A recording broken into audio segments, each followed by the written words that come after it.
what we're doing is we're kind of saying, okay, here's, I guess the analogy, right? Do you teach a person to fish, or do you give them the fish, right? That's kind of the analogy that people always use, right? We kind of do a thing where we're like, okay, here's a fish, go survive for the next 50 years of your life, right? When we should be teaching people how to fish so that they can always come back, get, kind of sustain themselves, learn new things like you were saying, learn new skills. That would be the more sustainable way of doing things, but we're not quite there yet, so.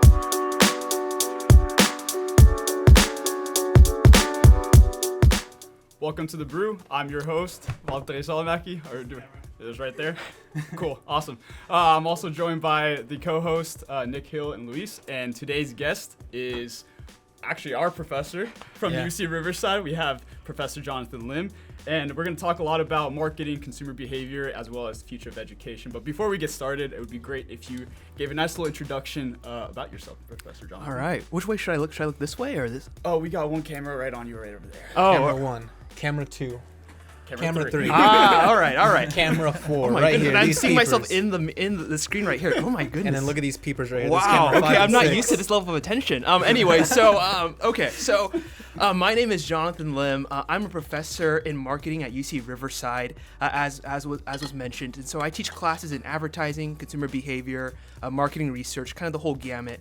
And so that's kind of where my focus is. I also do a lot of work with the undergraduate population at UC Riverside. I'm the faculty director for undergraduate engagement, and so I've done a lot of work with just different organizations on campus and just finding ways to get undergraduates involved. And so it's been a pleasure just to work at UC Riverside, to work with great students such as we have here, and yeah, just a great time. And so for all my students who are watching this right now, who may be watching this, shouts out to you all. Thank you for helping me to get to where I'm at today. So I appreciate it. So. Awesome. And I guess a little bit about your background. So you did your undergraduate studies.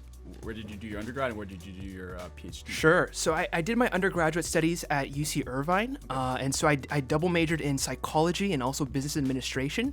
An interesting fact, I was actually in accounting concentration. So kind of the long story of how I got here, we can always talk about that another time, but I was in accounting concentration, thought I was going to go down that track. And then kind of life took me in a different direction. And for graduate school, I actually went to UCLA, another UC, and I studied, I did a PhD in marketing. It took about 5 years. And then after that, after I graduated, got a job at UC Riverside. So I'm basically a UC lifer. That's why I tell myself I'm going to live and die at a UC for the rest of my career. So, and I'm at UC Riverside now, basically. Awesome. That's a great little introduction to your background, and I mean, we have a lot to talk about today. Sure. And we wanted to bucket into 3 major conversations, but the main one we want to start with is going straight into kind of consumer behavior and why you wanted to research that. Like, what really gravitated you towards consumer behavior, and what is it? Sure. So I think when I was in college, and I was thinking about kind of what I wanted to study, what I was interested in. So I actually, interestingly enough, I actually started out in engineering. That was actually my first major. So Wow. My life story has taken many turns, as you can see, right? So I started out as an engineer. I thought, I'm going to become a doctor. I'm going to go down that path. I was a biomedical engineer, so I was a very ambitious person back in the day. So I was a biomedical engineer.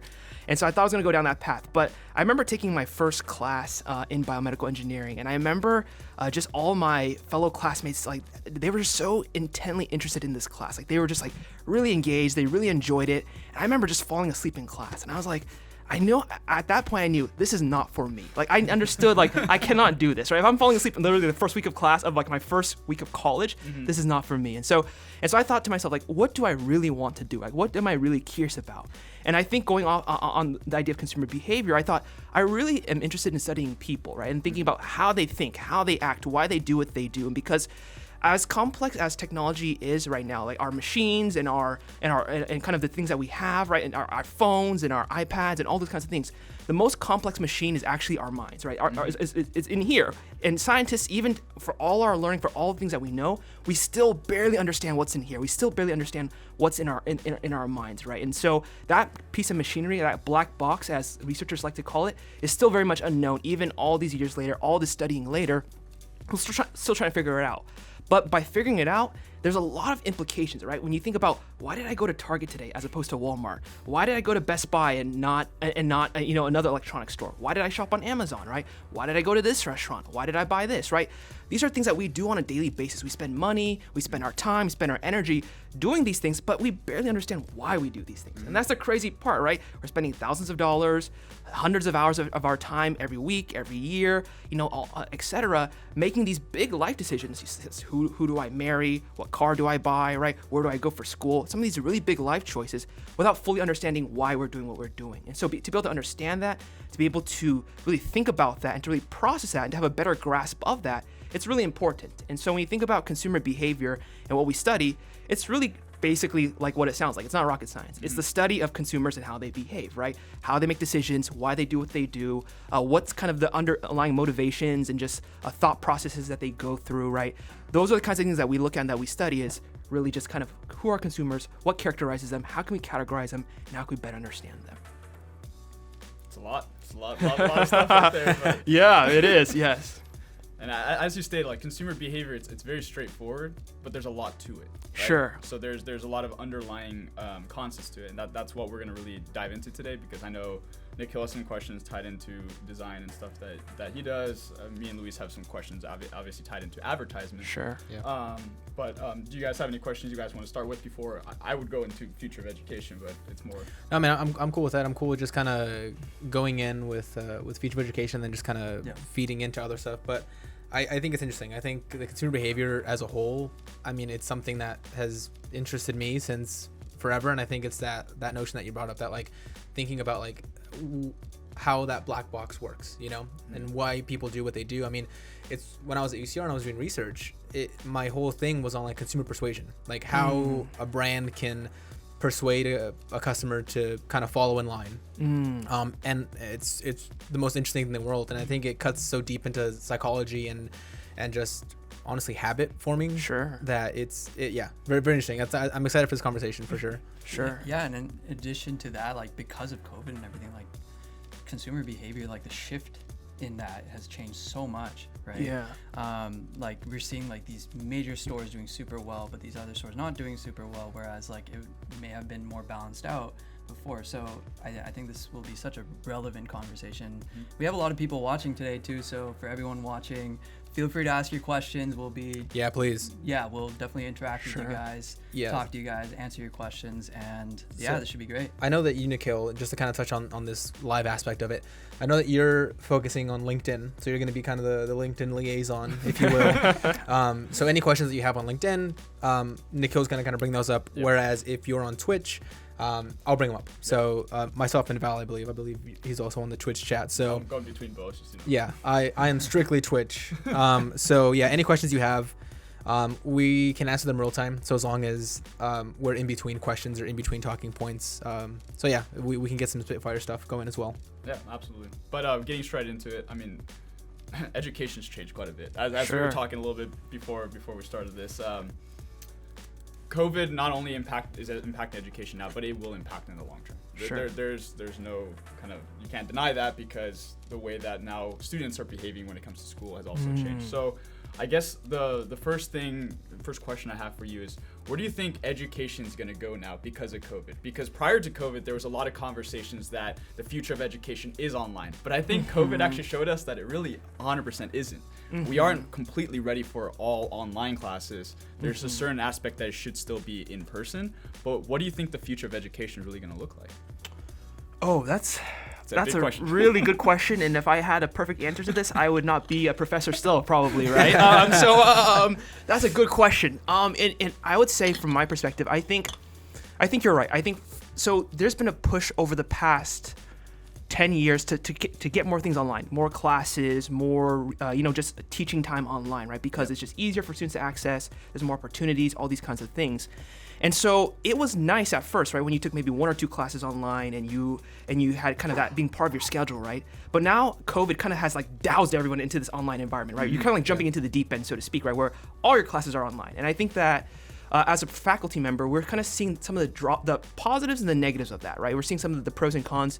And for, like you mentioned, for a lot of students, it's hard. It's hard to have all your classes online because we're not really geared towards that, at least as in terms of kind of where we are in our learning kind of environment yet. We're not really geared towards having everything online. It's hard for students to do that.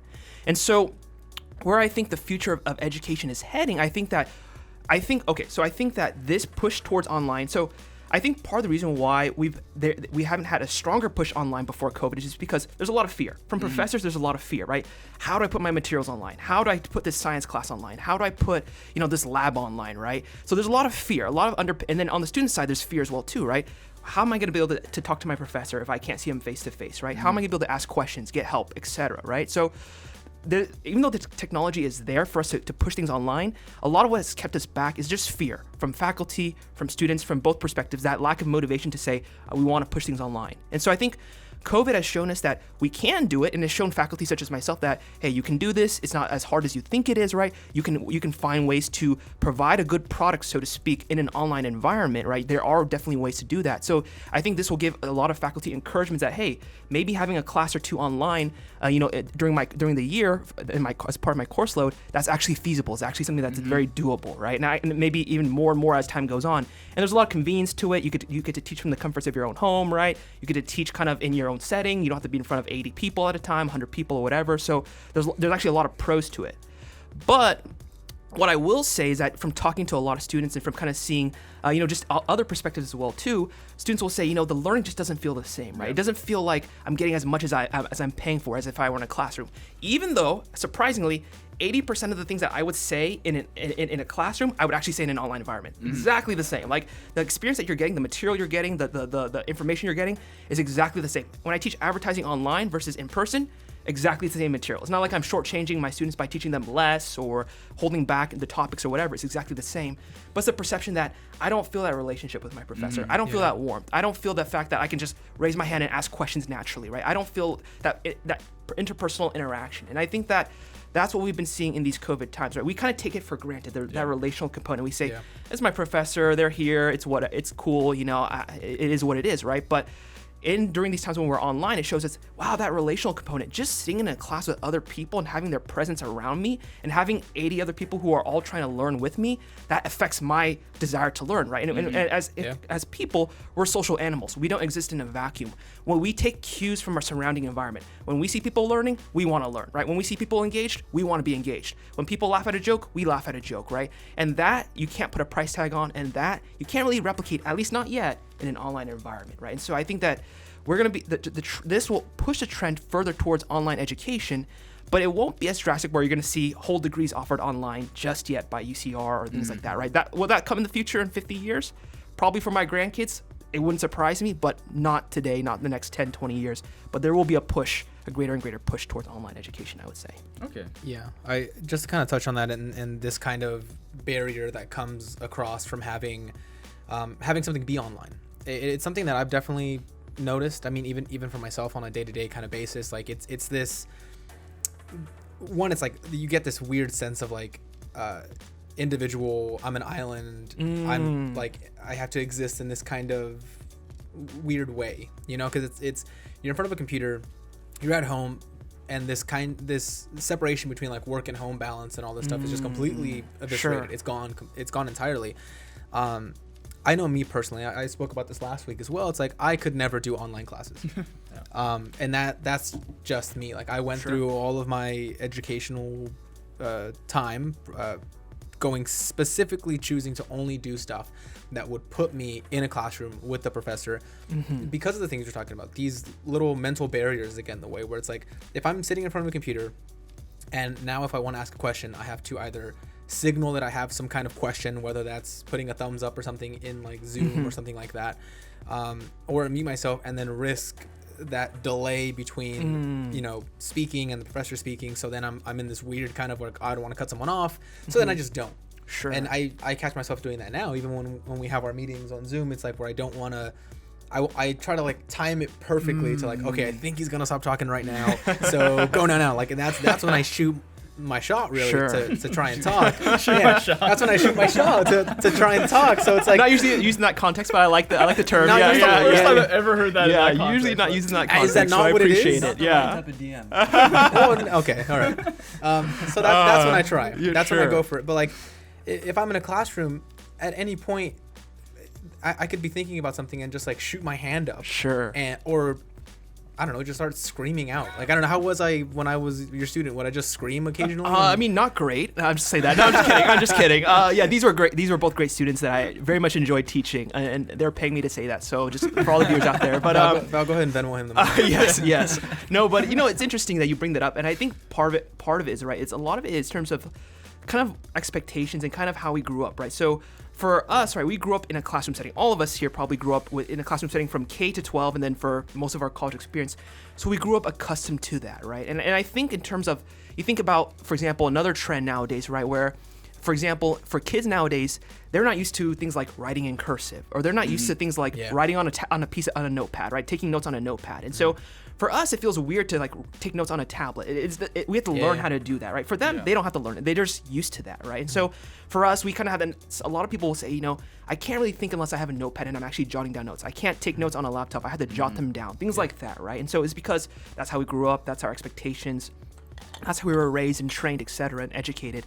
And so it makes me think a lot, right? Like, so for us, even for us, we're kind of on the very periphery of online versus kind of in-person education, kind of on that edge, right? And so it makes me think for the next generation, for students 20 years, 30 years down the line, where they're much more used to that. They're used to having classes online. They're used to having their education online. Our kids, our grandkids, right? They may not have those same barriers, those mental barriers. They may be like, this is how we do things, right? We have classes online. We learn online. I raise my hand in a virtual chat online and things like that. And so for them, it may not be weird. They'd be like, it's weird to be in person, right? And so it's one of the things where you might see kind of that cultural divide almost, so to speak, right? Where our kids, their kids will say, this is just how things are done. But for us, we remember a time when it wasn't like that, and when we had to be in a class with 80 people, right? For it to feel normal. So it'll be interesting to see from that perspective how future generations of college students, how they interact with that technology. So. Okay.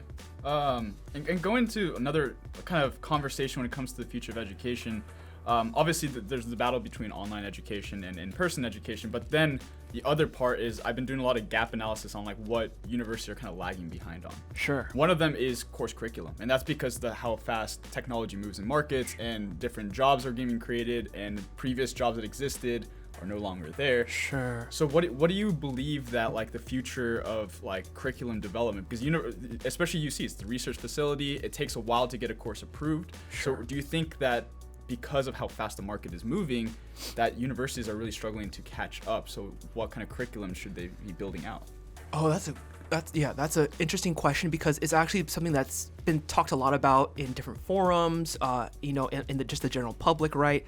A lot of people nowadays are feeling like my education is kind of useless in a way, right? I got this degree and and I think the common kind of refrain you see when you look on LinkedIn or Quora or Twitter or just any of these public forums is that people feel like, I got this degree, but it was useless. My job's not even related to what I do, right? I think I think the stat from what I saw maybe a couple months ago is that 60 to 70% of people say that the degree that they got is not correlated with the job that they now have, right? And so there's a huge gap, right, in terms of what they're learning versus what they're actually using. And so how do you narrow that gap? Because when there's a huge gap like that, people feel like, why should I go to college for? Why should I spend hundreds of thousands of dollars getting this education if, it's not going to produce any kind of tangible outcome for my life that I can kind of see, basically, right? So I think part of the issue from just my own thought process and just kind of being in a university setting is that a lot of times when you think about the curriculum, we're kind of teaching to the trends, right? So if SEO is popular, we're teaching SEO, right? Which is good. There's nothing wrong with that. But as we know, things come and go. Trends come and go, right? Before, people used to use radio ads. Before, they used to use newspaper ads. If you got your education and that's what you were learning in college, that's useless nowadays, right? And so there will come a day when SEO, we may be saying, wow, that was such like an archaic thing, right? People don't do that anymore, right? Things like that. And so when you teach to the trends, you fall. The danger is that when those trends become outdated, your degree becomes useless, right? So not saying that teaching about about search engine optimization is not important. It is very important, right?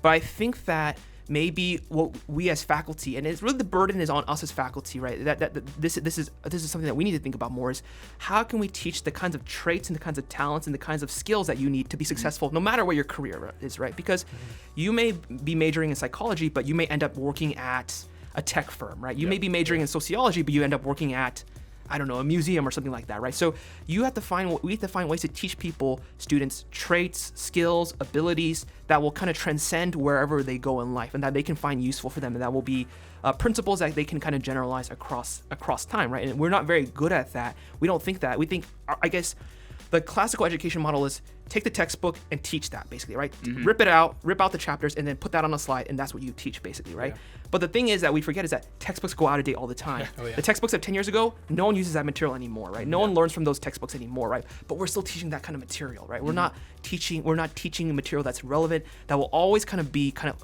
up to date and kind of what students need, no matter where they are in terms of their generation, basically. So we don't really think from that perspective a lot. I think, I agree with basically everything that you just said right now, like start to finish. And I think one thing I want to bring up when you were talking about this sort of onus on administration and professors and all that stuff, I think that, thank you for putting some onus on yourself. But at the same time, I don't think it's entirely a professor-centric kind of problem. Sure. I think a lot of this comes from this idea that you bring up, this sort of, we're on the fringe, right? Yeah. Like, I remember, I think we all remember, learning cursive, doing all these like little things that are no longer happening, and now it's gone. But we were on the edge of that. So I think what's happening is you have this weird mentality of like, oh, we have to still teach the traditional things for some reason. It's still there, this sort of traditional approach. Oh, it's what we taught before. It's what we can keep teaching prior. And I think that an understanding that needs to happen, and I think it's obviously easy for us to say as students, and, I think easy for us to say as students, really, but there is a sort of this trend happening where you have like older things like print media and all this stuff, and strategies that work for print media, where they're trying to take those strategies. I say they very wide as people who are teaching this stuff, but you're trying to take this antiquated format for dispersing advertisement, just general information, and just converting customers, and you're trying to now put that into digital. And I think that's where the big issue is. You have people like myself in the 60 to 70% where I graduated with a marketing degree, and I love my degree, but the thing that I got from my degree was not learning the very nitty gritty about marketing, like like what is it, like the 3 Ps or something like that, whatever it is. That's like, I don't think about that. 5 Ps, exactly. I don't exactly. To a C, honestly, to a D. No, it's too late. I got my degree. I got my degree. It's too late. You already. I already got Janet's signature on my thing. We'll see what the registrar can do about that. I already got Janet's signature. Yeah. You got like something like the 5 Ps or the 5 Cs, whatever it is. You have that. You have that, and it's like, I don't think about that ever in my. Maybe I think about it in a sort of like a non-conscious kind of way, where it's like that's just kind of floating in the back of my brain as sort of theory. But all the stuff that I practice on a day-to-day basis, it's stuff that I had to learn how it's being done currently, not this sort of theories that worked during like the industrial boom, like or during the 80s and stuff like that. Like a lot of marketing trends at the 50s, the 80s, these are moments in marketing history where you have like the Mad Men, and then in the 80s you have I think throughout the 50s and 60s you have advertising actually coming into fruition, like legitimate advertising coming into fruition, and people are still like they're still pointing at that for some reason. They're still looking at those times and saying, yep, that's how you do it. You have a big meeting, you come up with a bunch of marketing collateral and advertising collateral that hits every single demographic that exists in the whole wide world, wide net, where it's like nowadays what's happening and what's not being taught is you have to be able to look very, very like cellular with all of these sort of demographics, and that's what's like behavioral science. Exactly, behavioral science and all this stuff. It's not. If there's any professors listening right now, that's really what it is. Like, stop looking. Like, obviously, there's bias because when you go to school and you learn about this stuff, you are picking up the things from the 50s, from the 60s, from the 70s, and into the 90s that are being taught over and over and over and over and over again. And it's obviously changing and it's tweaking, but it's still the fundamental theory comes from that era. Yeah. I understand that psychology, that is a thing that is pretty solid when you're thinking of psychology, but when you try to take again these advertising kind of routes into 2020. Just like don't like think about it. Like actually think about it and say what is popular now, what is trending now, what science has come out that did not exist then. Sure. What is happening in behavioral sciences? What's happening in geospatial technology? Yeah. What's happening in all these sort of things that then makes sense for not advertising and marketing right now, but what makes sense for advertising and marketing in 20 years? Because that's what they did back in the day to come up with these theories. They looked not right now, but what's trending, how we can Where the markets are moving. exactly how the markets are moving, how brains are functioning, how people are doing it. 20 years ago, I didn't have a smartphone that just pumped ads at me 24/7, nonstop. Now I do. The only medium that's changed has been my phone. People are still they're basically just billboards. So people are still treating them like they're billboards when they are not billboards anymore. You can't just put an ad that says, call this hotline now to get more information about something on an ad. That's not going to work. You can't be wide. There's certain things that maybe you can be pretty Certain wide brands, reaching. certain companies. Exactly. Sure. But you have to be able to change think small when it comes to advertisements, and that's something I think that isn't happening. And that onus isn't just on professors. That onus is kind of on the industry as a whole. Sure. This weird panic that exists of like, we need more advertisers, we need more marketers, we need more X, Y, or Z. Just teach them what we can teach them, and then shell them out, and they'll figure it out on their own. Sure. That's fine. That's all dandy, but that doesn't always work. My biggest thing that I took from UCR, not the 20 C's or whatever. My biggest thing that I took from UCR was being able to critically analyze something, where I can point at something and I can say, how would that singular thing in a vacuum impact something else? Is this a dependent or independent variable? What is this changing, or how is this changing something else? That I think is the biggest thing that I picked up. Being able to critically analyze something. That I think should be the leverage that's being used. Being able to look at something, critically analyze something, and then position that in a way that extends into future tech. Using the 5 Ps. Using the 15 Ps, and getting that again, that is my thing. That's my big thing when it comes to like new curriculum, online education. I think the future of technology. It's like we're at a turning point right now where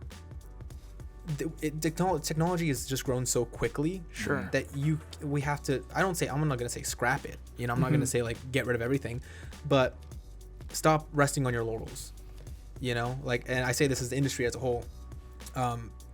Like the reason that certain companies can get away with doing some more malicious things and taking advantage of certain social media platforms in a way that maybe particularly affects political stuff in a way, is because they are leveraging future tech. They are looking ahead and saying these, like psychographics, geospatial technology, all of these things are things that are in the future and things that we can leverage and make it good. That is where it should be going. People look at something, speaking obviously of Cambridge Analytica, people look at Cambridge Analytica and they say evil, evil, bad, bad. But that is the future. That advertising ethically is the future. That's the thing. They maybe weren't so ethical, but they were leveraging tools that exist now that advertisers are not using. Now they are, but advertisers were not using back then because it was like, what we're doing now is working. But what they did didn't just work. It worked beyond. It revolutionized what's happening. There's a lot. I think that's a really good point I think you bring up, and I think if I were to summarize from what I'm getting is I think as faculty, a lot of times what we do is that we teach concepts, but we don't teach the critical thought behind those concepts, right? And so the 3C, the 4, oh my gosh. The 4 C's are, some things are fundamental, right? Like, so when you think about psychology, cognitive dissonance is a theory that was relayed 50, 60 years ago, but it's still fundamental to today. Absolutely. So some things don't change, right? Even like the 3 C's, 4 C's. I'm going to think about that a lot when in my car ride home. The 4 C's, right? We still think about that today. We think about it, who are my consumers? Who are my competitors? So we still think about those things today. But how it's being taught is, here are some concepts, learn them, memorize them, that's all. Yep. But there's critical analysis that needs to be put into that, as Luis was touching upon, right? How do these levers affect the 5 Ps later on, or 4 Ps? Oh my goodness. Technically 5 P's. Yes, if you wanna 5 throw P's in later there, on. but Yes, you can yes, have you're it right. for- Yeah. How does one thing affect another, right? How does one cog affect another cog in the machine, basically, right? So we're not training our students to think about that. We're just training them to say, okay, here are 20 vocabulary terms. Go memorize them.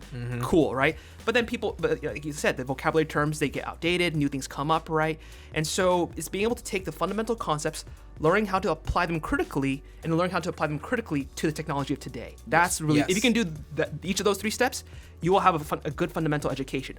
But the breakdown is because one of those steps is missing. Either you're not giving them the core concepts they need, you're not teaching them how to use it critically, which is where a lot of education falls apart at, or you're not teaching them how to use it critically with the current kind of trends of today, which is also where education falls apart at. So we're really good at this first part. We're not really good at the second or third part, which is why we're seeing dissatisfaction, like Luis was mentioning.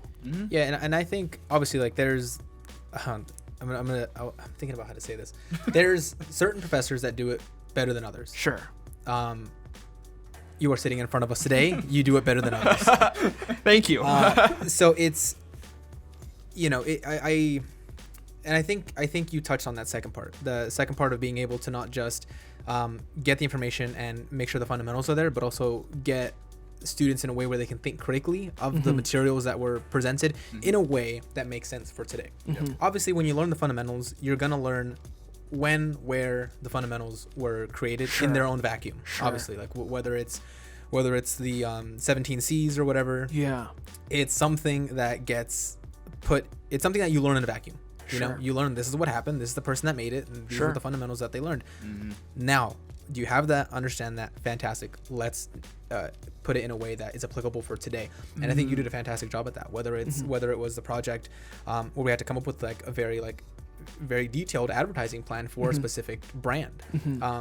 That already, like, you teach the concepts and then you make us do it in a way that is for today. You don't say, hey, here's the vocabulary, learn it, fantastic, now write a 15-page paper on this concept, write a 15-page paper on this concept. I feel like there's some shade being thrown at professors. I almost put a little more detail in there, but I'm gonna hold off there. You don't say that, and then instead you say, here are the concepts, now present them to me. Present them to me in a way that if I were, like, for example, we did Samsung for my project when we were in your class in advertising.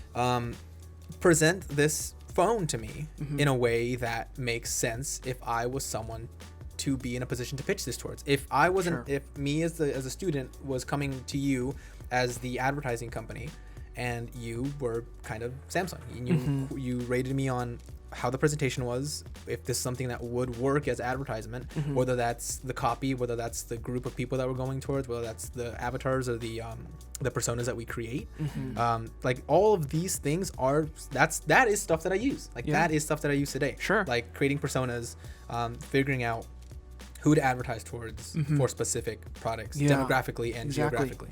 Like, and that's so. Thank you for that. Appreciate that. So I think if we could do that and we could be better at that, that would really help students out tremendously to kind of take timeless concepts and apply it in current ways. That's the goal. That's the kind of the gold standard of every education you could get. But we fall short of that. Every party kind of who's part of the education process falls short of that to some extent. And the other, I think, gap that exists in education is that courses don't relate to each other. So what I mean by that is that they're so siloed out that even if I did do some application in that class, if I don't understand how I take a consumer behavior class and then apply it to the advertisement, that's a disconnect with a lot of students, because we go through, all right, here's the core classes we have to take, here's our concentration classes we have to take, let's pick them out in an order so I can survive through the 4 years and I'm not overworking myself with the classes, and you're not taking them with any logic behind it. So for example, somebody who, to be very competent in business, needs to understand how marketing is going to impact supply chain to then impact for example, waiting time at a Starbucks, and then from that you have to understand like managerial accounting of how you can calculate if it's a profitable model. Like that's what somebody in business should learn, how to connect each siloed topic together. And I think that's the one part that I really wish that universities like go really hardcore on, to be honest, because that would solve a lot of the disconnect that I think students have when they go to a professional job. Is that when they get there, they're like, wait, there's these different departments, these all work together. This person's gonna give me the information to do this. And I have to do I'm that. in marketing, but I use numbers. Exactly. That's weird. No, and I totally agree with that sentiment. I think So in my ideal world, if I were planning out, let's say a marketing student's education, right? I would say, okay, the first thing you need to do is understand your consumer, right? So you need to take a class on consumer behavior. You need to understand the core concepts of who are my consumers, who are these people who are shopping at my stores or online or whatever. And then from there, you need to get a hold of the numbers, get a hold of the data, take a marketing research class, an analytics class, so that you can say, my consumers are telling me all these things. How can I now kind of decipher it? How can I interpret it? How can I use marketing research techniques to interpret it? And then from there, now that I have all these insights from the consumer, because it's very data driven, then I can take an advertising class and see how that drives advertising, how that drives, online digital marketing and things like that. Because so people think digital marketing is different from marketing research, different from consumer behavior, different from, business analytics or whatever. But like you were saying, Val, it's all connected with each other. There's strains of connection between everything, right? And faculty are not doing a good enough job of kind of showing that. But B, like you said, for students, our goal, and I was a student once too, what classes can I take just to have the easiest schedule? What classes can I take just to get out of here in 4 years, things like that.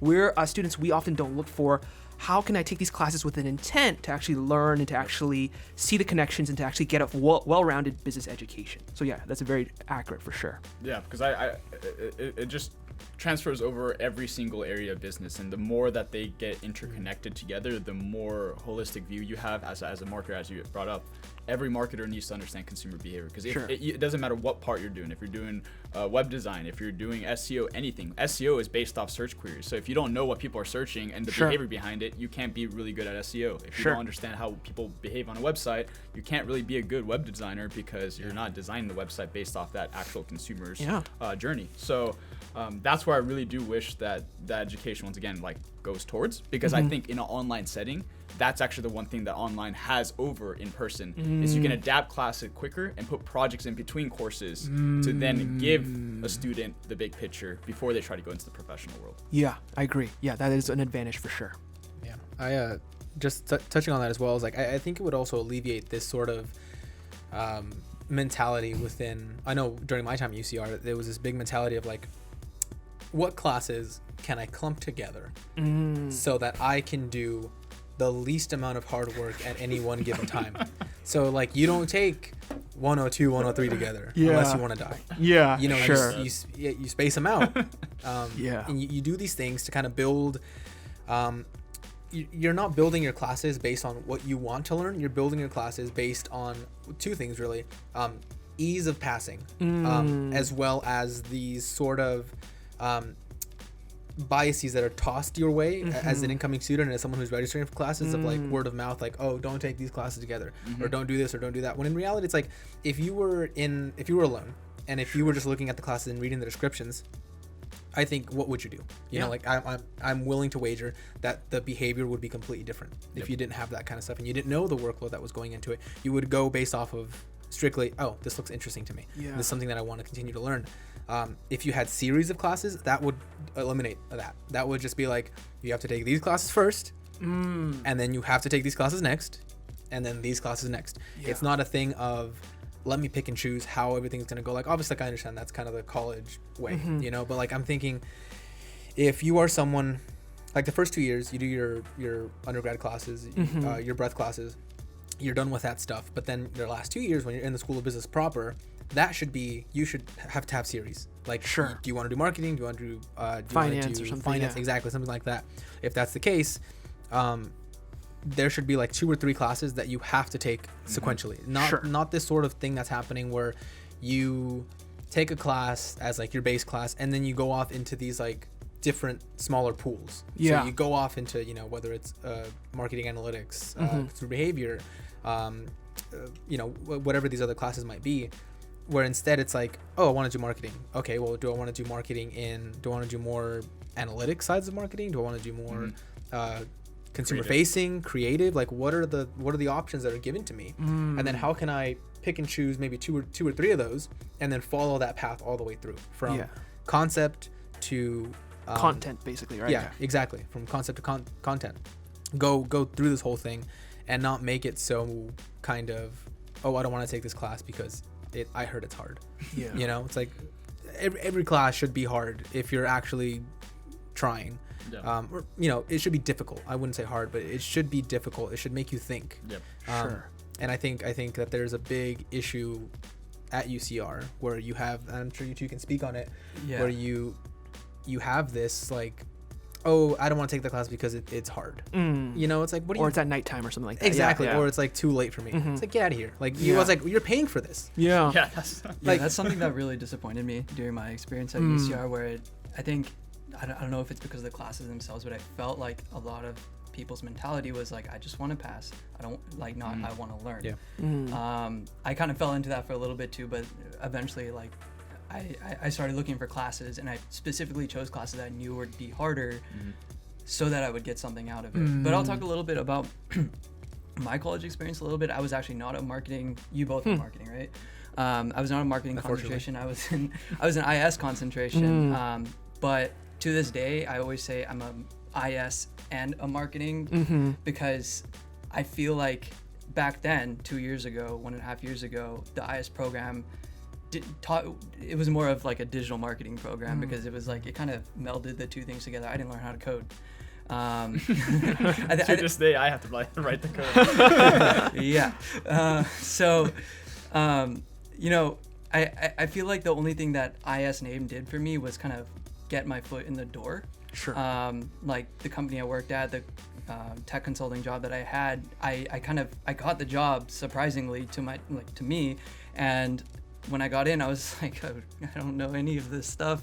I didn't learn any of it. And, you know, it's like I could have, right? And I was left in the situation where I had to figure everything out on my own, you know, things like user stories or just like consulting and working with clients and stuff like that. And now I'm a full-time UX designer and I learned none of that in class. Everything was like taught on my own. The 2 marketing classes I did take were when I was studying abroad in Hong Kong. And so one of them was a digital marketing course, and I didn't learn SEO. I didn't learn social media.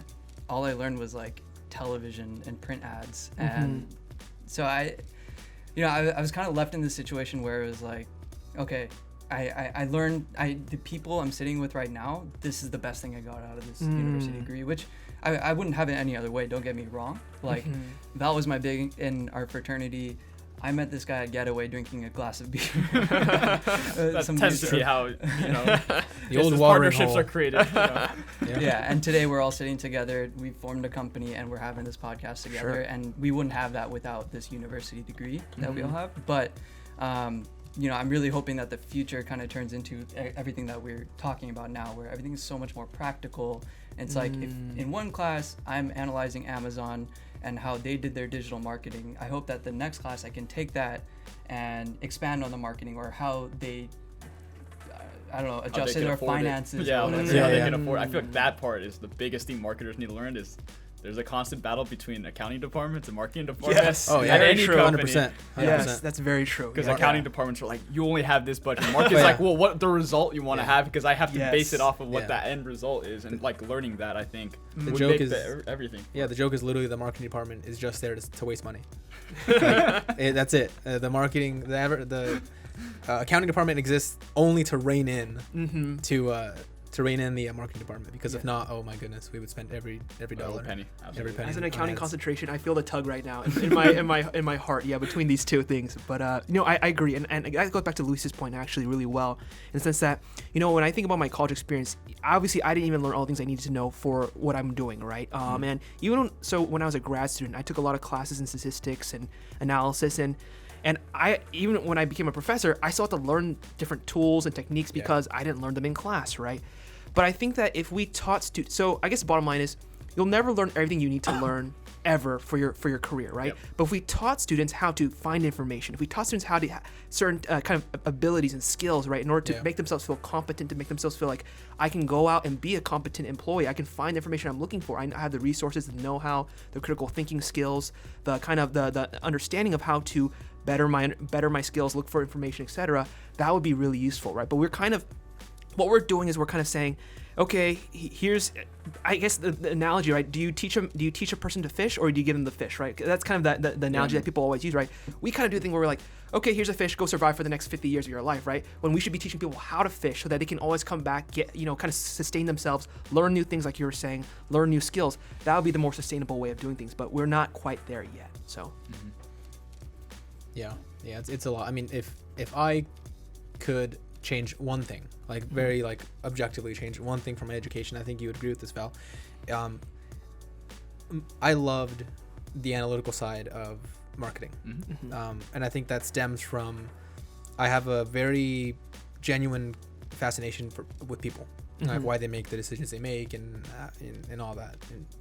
But I think educationally, I think by myself, naturally, I have that fascination, and I constantly am looking at new ways. So I'm reading books about habit formation. I'm reading books about behavioral economics. I'm like all these things that kind of feed that part of my brain. So like, it's weird to me. It's like, I don't need educational help with that. What I wanted help with was, like you say, like, how do you then get that concept and then critically analyze it? So if there was one thing that I think they could add at UCR, and if you're listening, Mr. UCR, sorry, or Mrs. UCR, it's Mr. and Mrs. Yeah, Mr. and Mrs. UCR. Teach marketing students how to code Python. Sure. Teach marketing students how to Teach do all business students how to do it. Yeah. Honestly. that's very true. Because Which now is why I always push everybody take Professor Richard's classes, take IS classes, learn how to code. You don't have to learn how to do all of it, just learn the fundamentals Be behind comfortable it. with it. Exactly. I think that's the most important thing. Yeah. I talked about this last week, but I started learning Python. How's it going? I want to blow my brains out. It is the most complicated thing, and like it's the statistics that really get me, because I was good at stats. I was fine at stats. That's all fine, but like, I haven't used stats properly since 4 years now, 3 years now. You know, it's like you don't really use statistics in business. Unless you're in like finance and accounting and stuff like that. So now I have to, like, I'll look at a problem for like for coding, and I'll go, I have no idea how they're getting these, like, this probability stuff. So then I have to go back, learn statistics, go back to the thing that I was doing. So yeah, it's going.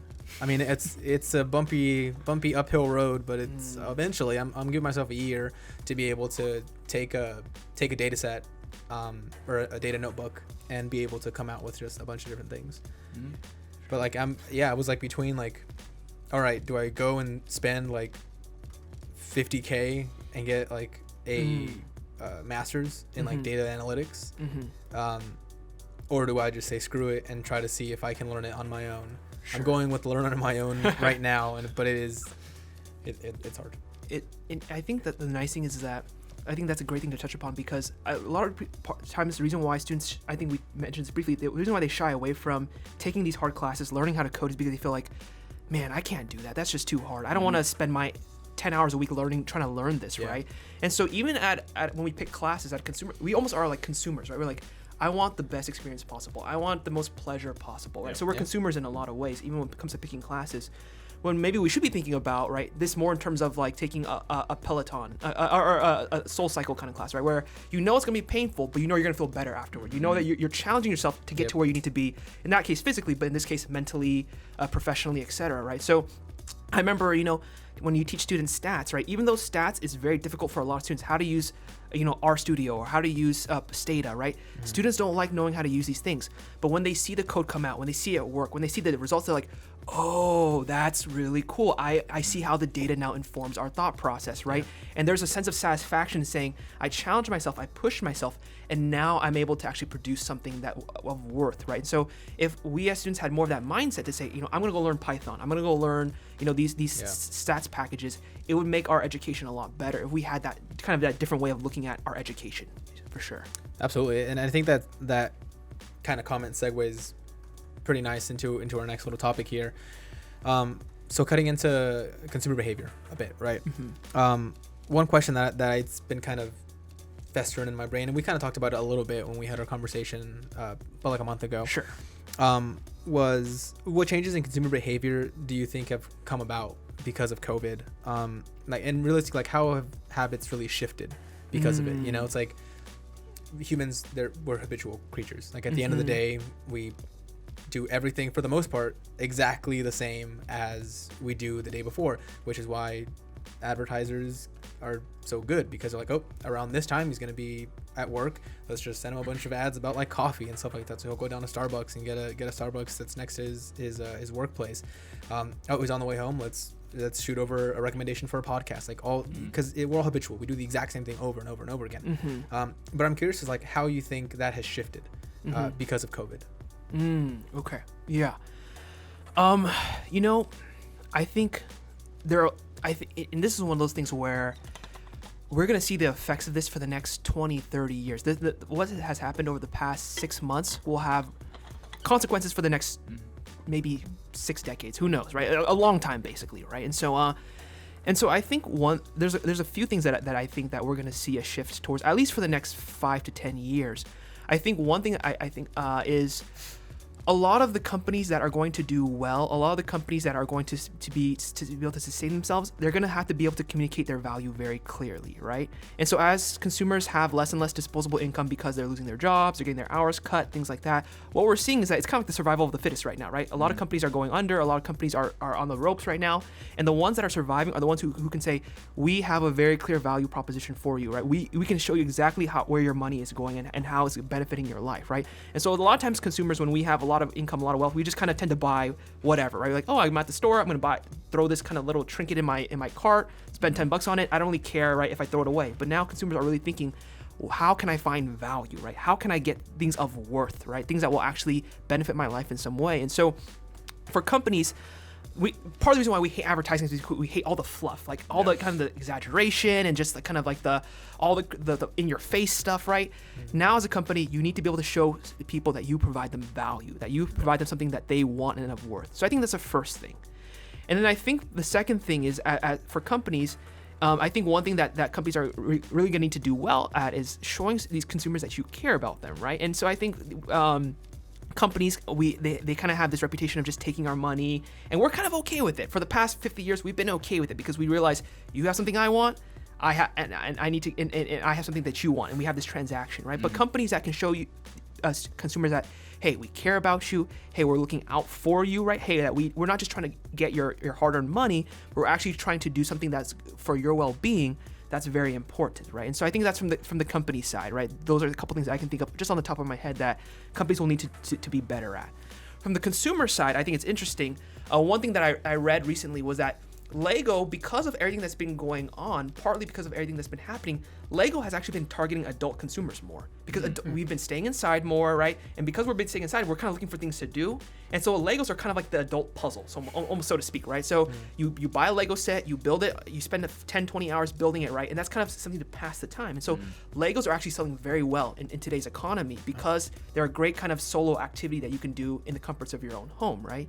And so from a consumer standpoint, I think what we're going to see is that we're going to see a lot of consumers finding ways to do things by themselves, right? Finding hobbies that are a bit more solo or a bit more single person, and so to speak, right? And being comfortable with that, right? And so I think we're going to see that trend more towards that for consumers is hobbies, activities, products, right?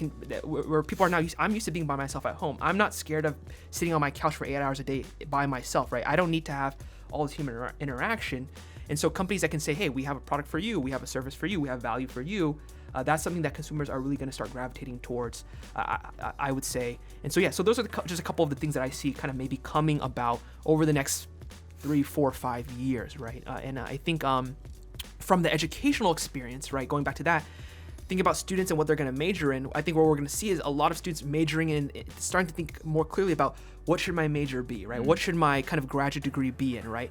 And we're going to see, actually another trend that we're seeing is that a lot more people are applying for graduate degrees right now. There's been a huge uptick in people applying for their masters, their JD, their MD, whatever, because they feel like, I want to actually go get a graduate education and kind of wait this out, right? And so we're going to see people being a bit more careful and cautious with their educational choices and think more clearly about, should I pursue my education further? So those are a couple things that I can see, trends that we're going to be kind of pushing forward in the next 5-10 years. So the Lego point is super interesting because a few days ago, so one of my favorite podcasts is Robin Hood Snacks. I listen to it like every morning. And the other day, they brought up how Nike, their best-selling shoe right now is the Air Force One, which came out in the 80s or the 70s, something or like something that. like that. And basically, what research has found is that in times like this, where we're in an economic recession and COVID is in the air, people prefer to go back to nostalgic moments, basically, right? So the Air Force One is such a nostalgic shoe. Legos, everyone played with them when they were younger. So that's a super interesting point there. And then another thing too, the other day I saw that Walmart has completely they're changing up their design of the store, and not only inside the store, they're marrying that with the app experience. So what I've seen is that they're taking from airports actually, and inside the store they have like big signs with like arrows kind of pointing to each department, and the app, if you're using the app, it will guide you to exactly where you need to go. You set up your shopping cart, it'll tell you just go left here, go right here to pick up the things that you need. So that's the least amount of steps possible, and basically keeping everyone at a distance. And at the same time, it's cutting out browsing, and browsing. I don't shop in store very much, but what I was interested to find that a lot of people love going to Target because of the browsing experience. Sure. I think they had a whole in-store redesign like a couple years ago when the new CEO came, and it's just like super luxurious and nice looking and stuff. So that's changing now. Another cool thing Walmart did was that they have painted their parking lots and put numbers on each of them. So if you go on your app and say I want to pick up these things from Walmart, you go to the parking lot in your numbered spot, and a Walmart employee will know when you're here, and they'll come right to your car. You open the trunk, they put the stuff in, you're good to go. So that was really cool to see. That it's like Walmart is kind of, for one thing, they're kind of trying to one up Amazon right now because they have these stores, but I feel like other places are going to start following suit, but I'm interested to what you think. Yeah, that's a great point. And it's one of the things like we talk about predicting the trends, right? Companies that will stay afloat are those that will predict the trends, that they'll predict where consumers are going, right? And you talk about kind of how Walmart is kind of changing its physical structure in order to better accommodate consumers, their fears, kind of their motivations in 2020. And so I think one thing on the topic of Walmart, one thing I saw that was interesting, a stat, was that over the past couple months, Walmart's best sellers have actually been their tops. T-shirts, blouses, dress-up shirts, and they actually have not sold. And you would think, okay, well, that means that they're selling a lot of pants and jeans. They're actually not selling a lot of pants and jeans. They're selling a lot of tops, basically, because people are only being videoed from the top, from the kind of the belly button up, right? And so they're selling out of all their T-shirts and things like that, but they're not actually selling out of like their jeans and they're just their pants and things like that. And so, as marketers, when you think about this point, right, you think about, okay, as a company, where are our consumers going, right? What is their workspace going to look like? What is their kind of life work kind of balance going to look like now, right? So over the past 10 years, we've been seeing kind of this push towards something called athleisure, just as an example, right? Where people are saying, I want outfits that kind of fit at home and also at work. I want kind of that blend, right? So Lululemon does it very well. That's why people love them, right? Oh, yeah. That kind of fits all the sectors of my life.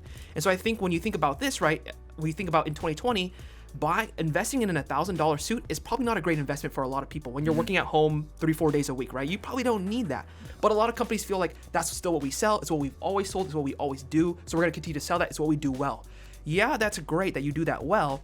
But if you stay by that, right, you're going to get passed by everyone else who's offering things that people actually need in their daily lives. They don't need a 3-piece suit, a 5-piece suit anymore. They need something that they can get up and go and look presentable in when they're at their job, right? And so I think companies believe that, oh my goodness, if I can't keep making these suits, my value is going to be eroded, right? Well, if your value was in that suit, then you're probably never going to last for very long anyways. Your value should be in what can we do for our consumers? What kind of quality can we provide them? What kinds of experiences can we offer them, right? What kinds of consumer experience, consumer journey can we take them on?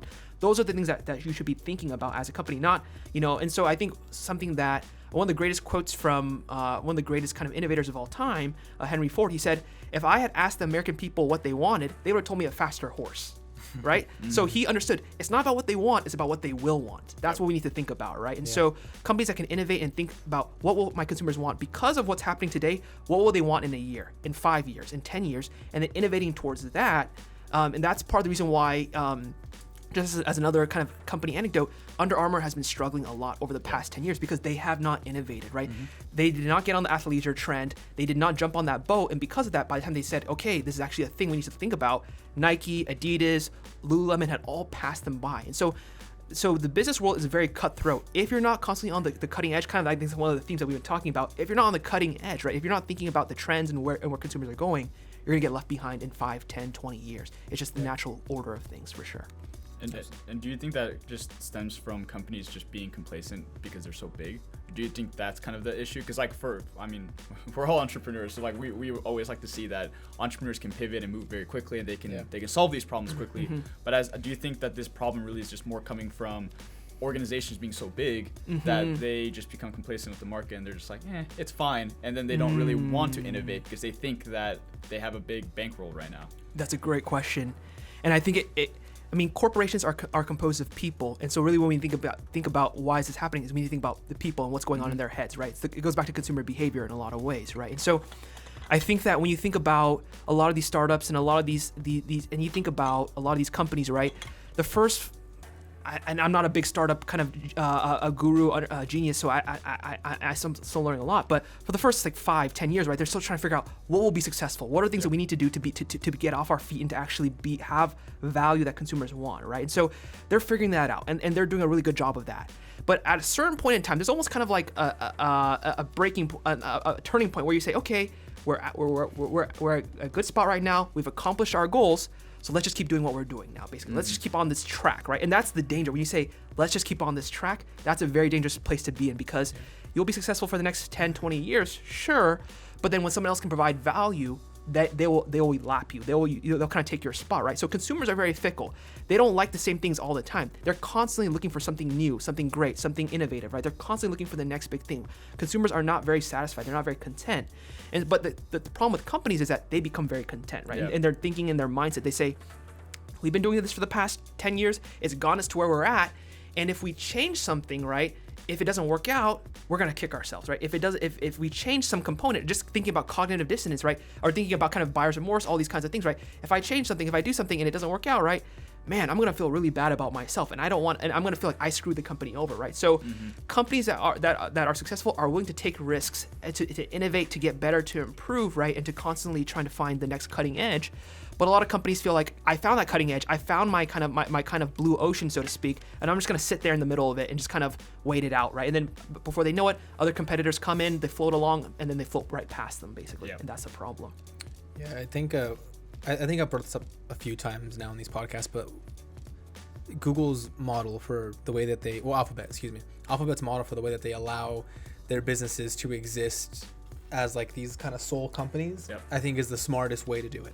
Where you have Alphabet proper, and that just kind of puppeteers everything else, but then you have like the smaller spinoffs, whether it's like the Gmail team being its own team, whether it's, Stadia being its own team, like they all exist within Google. Google Gmail, Google Stadia, Nest as well, like the Nest Cam, the hardware department versus the software department, they all exist within their own ecosystem, and that allows them to pivot and to look at trends a lot quicker. That's a great point, yeah.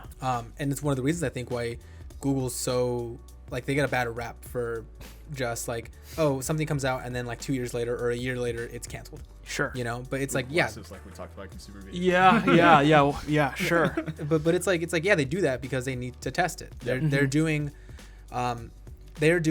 with product, and I guess service to some extent, what advertisers do with A/B testing. Yeah. They put something out, they test it. If people pick it up and change something else, then they keep doing it. If nothing happens and the growth isn't there, then it's gone. I mean, I remember I listened to an interview with a product designer in Google and like a project manager, and he said, I'm trying to think what project it was.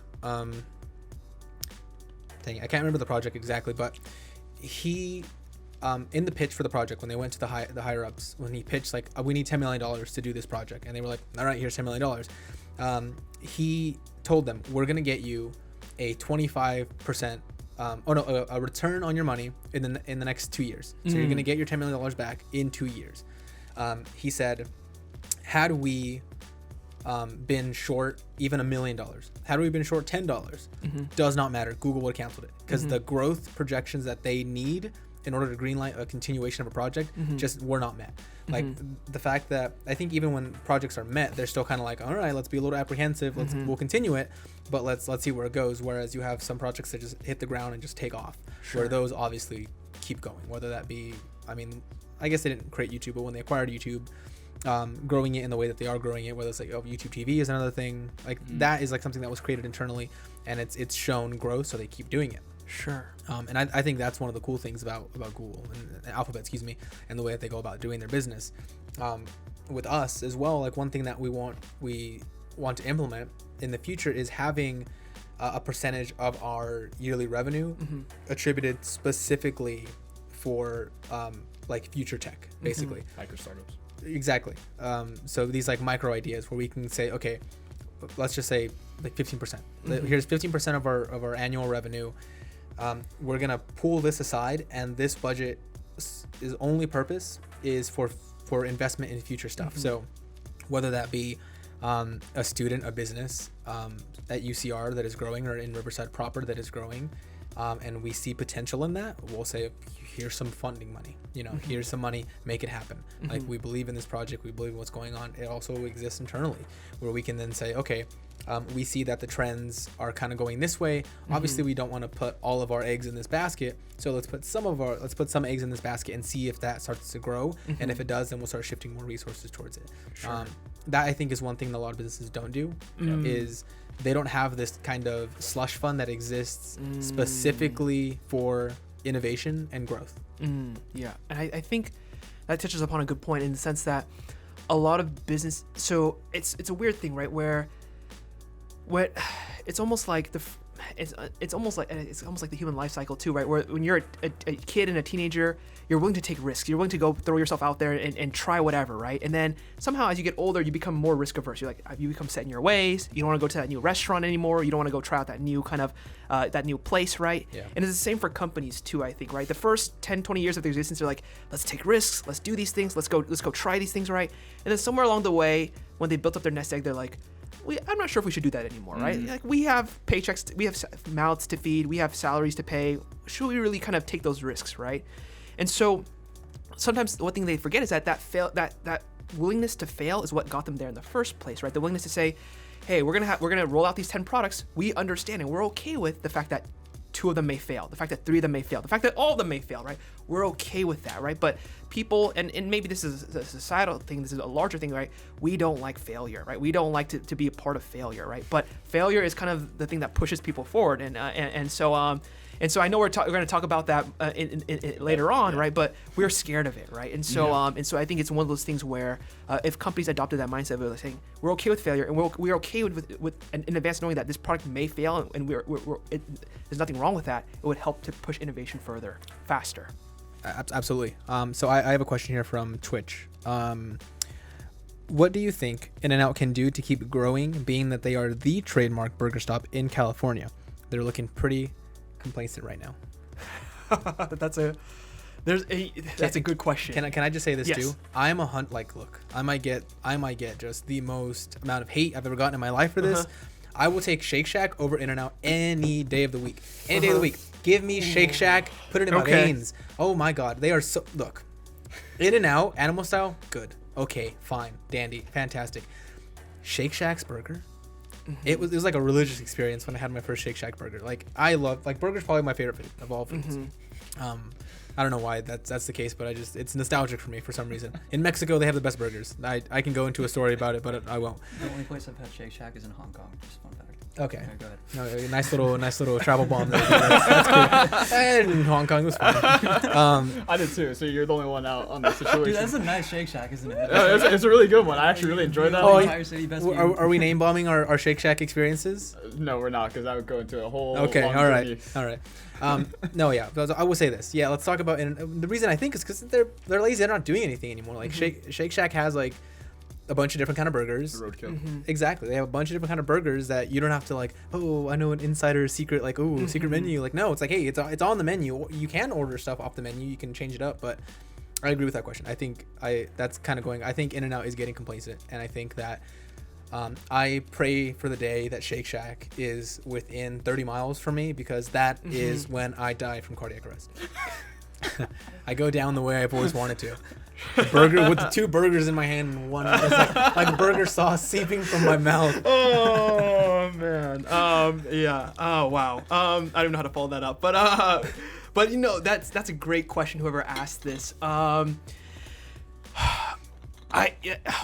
and it's interesting. And so this almost goes into an idea into the idea of branding, right? And that's why this is such an interesting question, because it's not purely just consumer behavior anymore. This is now kind of an idea of brand image. And so the thing about In-N-Out, and the thing that from my understanding, right, the reason why they've done so well is because they are very clear in who they are. Yep. They know exactly who they are, right? And so you think about life, right? You think about the people that we like in life. When someone knows who they are, we tend to gravitate towards those kinds of people because they have some sense, they have a confidence, right? They have this sense of, I know who I am, and I don't kind of back down from it, and I don't kind of change based on the situation, right? So there's a sense that like, oh, that's kind of an attractive quality to have in a person. It's also an attractive quality to have in a brand as well, too, right? When a brand knows who they are, right? And so on one end of the spectrum, you have Carl's Jr., who are In-N-Out, right? Who never changes their menu, right? And who literally has the exact same things all the time. On the other end of the spectrum, you have Carl's Jr., who literally every 2 months will have some new burger, some new amalgamation, some new fried pickle burger with salami, with, egg, with, horseradish or whatever, something along those lines, right? So and you say, well, why isn't Carl's doing well? How come they're not doing better, right? Because they're innovating. They're constantly changing they're constantly changing their menu, right? They're adding, I think, Beyond Meat options. They're adding vegetarian options. They're adding all these kinds of different kind of value offerings for consumers. But how come we don't go to Carl's if In-N-Out's right there, right? And so I think that we've been talking about all of these things, about the need to innovate, the need to embrace failure, right? That's well and good, of course, but if you don't even know who you are to begin with, none of that really matters, right? Very true. If you don't know who you are, you don't know what your brand stands for, if you don't know what your core values are, right? None of that really matters. You're just someone who constantly is trying on new outfits, so to speak, without really knowing what your style is. And that's the thing, right? You can try on new outfits, but you need to know what your style is, right? I guess maybe that's the best analogy that I can give you, right? And so I think that's In-N-Out, right? In-N-Out knows this is our value, this is what we offer people, this is what we're good at, right? And this is what we're sticking with.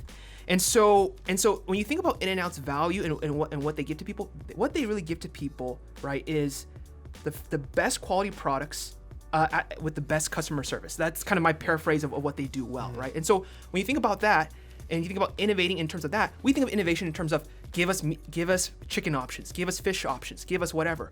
But that's not in line with their value. That's not what their value is speaking to, right? It's not their value is not.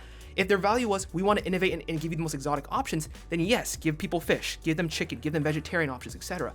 But if their value is we need to provide you with the best quality meals with the best service possible, then you need to find ways to innovate along those dimensions, right? So how can we offer you an even better burger, an even higher quality burger? How can we offer you a better, whatever, right? How can we offer you a better ordering experience? Those are the kinds of things that In-N-Out needs to be thinking about, right? In order to kind of constantly update and change and kind of change with the time. So we think of innovation like this, but innovation in terms of products, it's well and good if that's your value at the start. If you're someone who's saying, we always innovate, we always want to try new things, but if your value is, we provide you with the tried and true kind of burger, but we do it better than anyone else, then you need to find ways to innovate and do it better than anyone else. You can't just be offering the same kinds of meat. You can't be offering the same quality of meat. Find ways to get better meat. Find ways to get better products, ingredients, etc. That's how to innovate in their case. Yeah, I think there's a lot to be said for the lack of options. And we've said this multiple times, but sometimes not having a lot of options, in a sense, is freedom. Like the freedom from having to think about, am I going to get this double, what was that one from KFC where the chicken was also the bread, the double down? That abomination of a creation. Oh, man, I had a heart attack. That's a thing. It's a thing. So here's the thing: you eat that, and then you just cease to exist. That's usually what happens. So there's a bit of freedom in that, and going to In-N-Out and not being like, what am I going to get from In-N-Out today? When in reality, like every time I go eat Thai food, guess what I get? Pad Thai. Every time I go eat Indian food, what do I get? Chicken tikka masala. Like it's like, I know that there's a bunch of options. I know that I can get like some saag paneer, or I could go to Thai and get like some pad see ew or something like that. But at the same time, I know what I want. I know what I like. I know what's tasty for me. And In-N-Out, I think, removes 99% of all of that kind of option, where there's 3 or 4 things on the menu. And you can get a grilled cheese, but you got to ask for it. It's not on the menu, but it's like these like little things that make it very simplistic and make it kind of easy for you as a consumer to look at and go 1, 2, or 3. What do you want?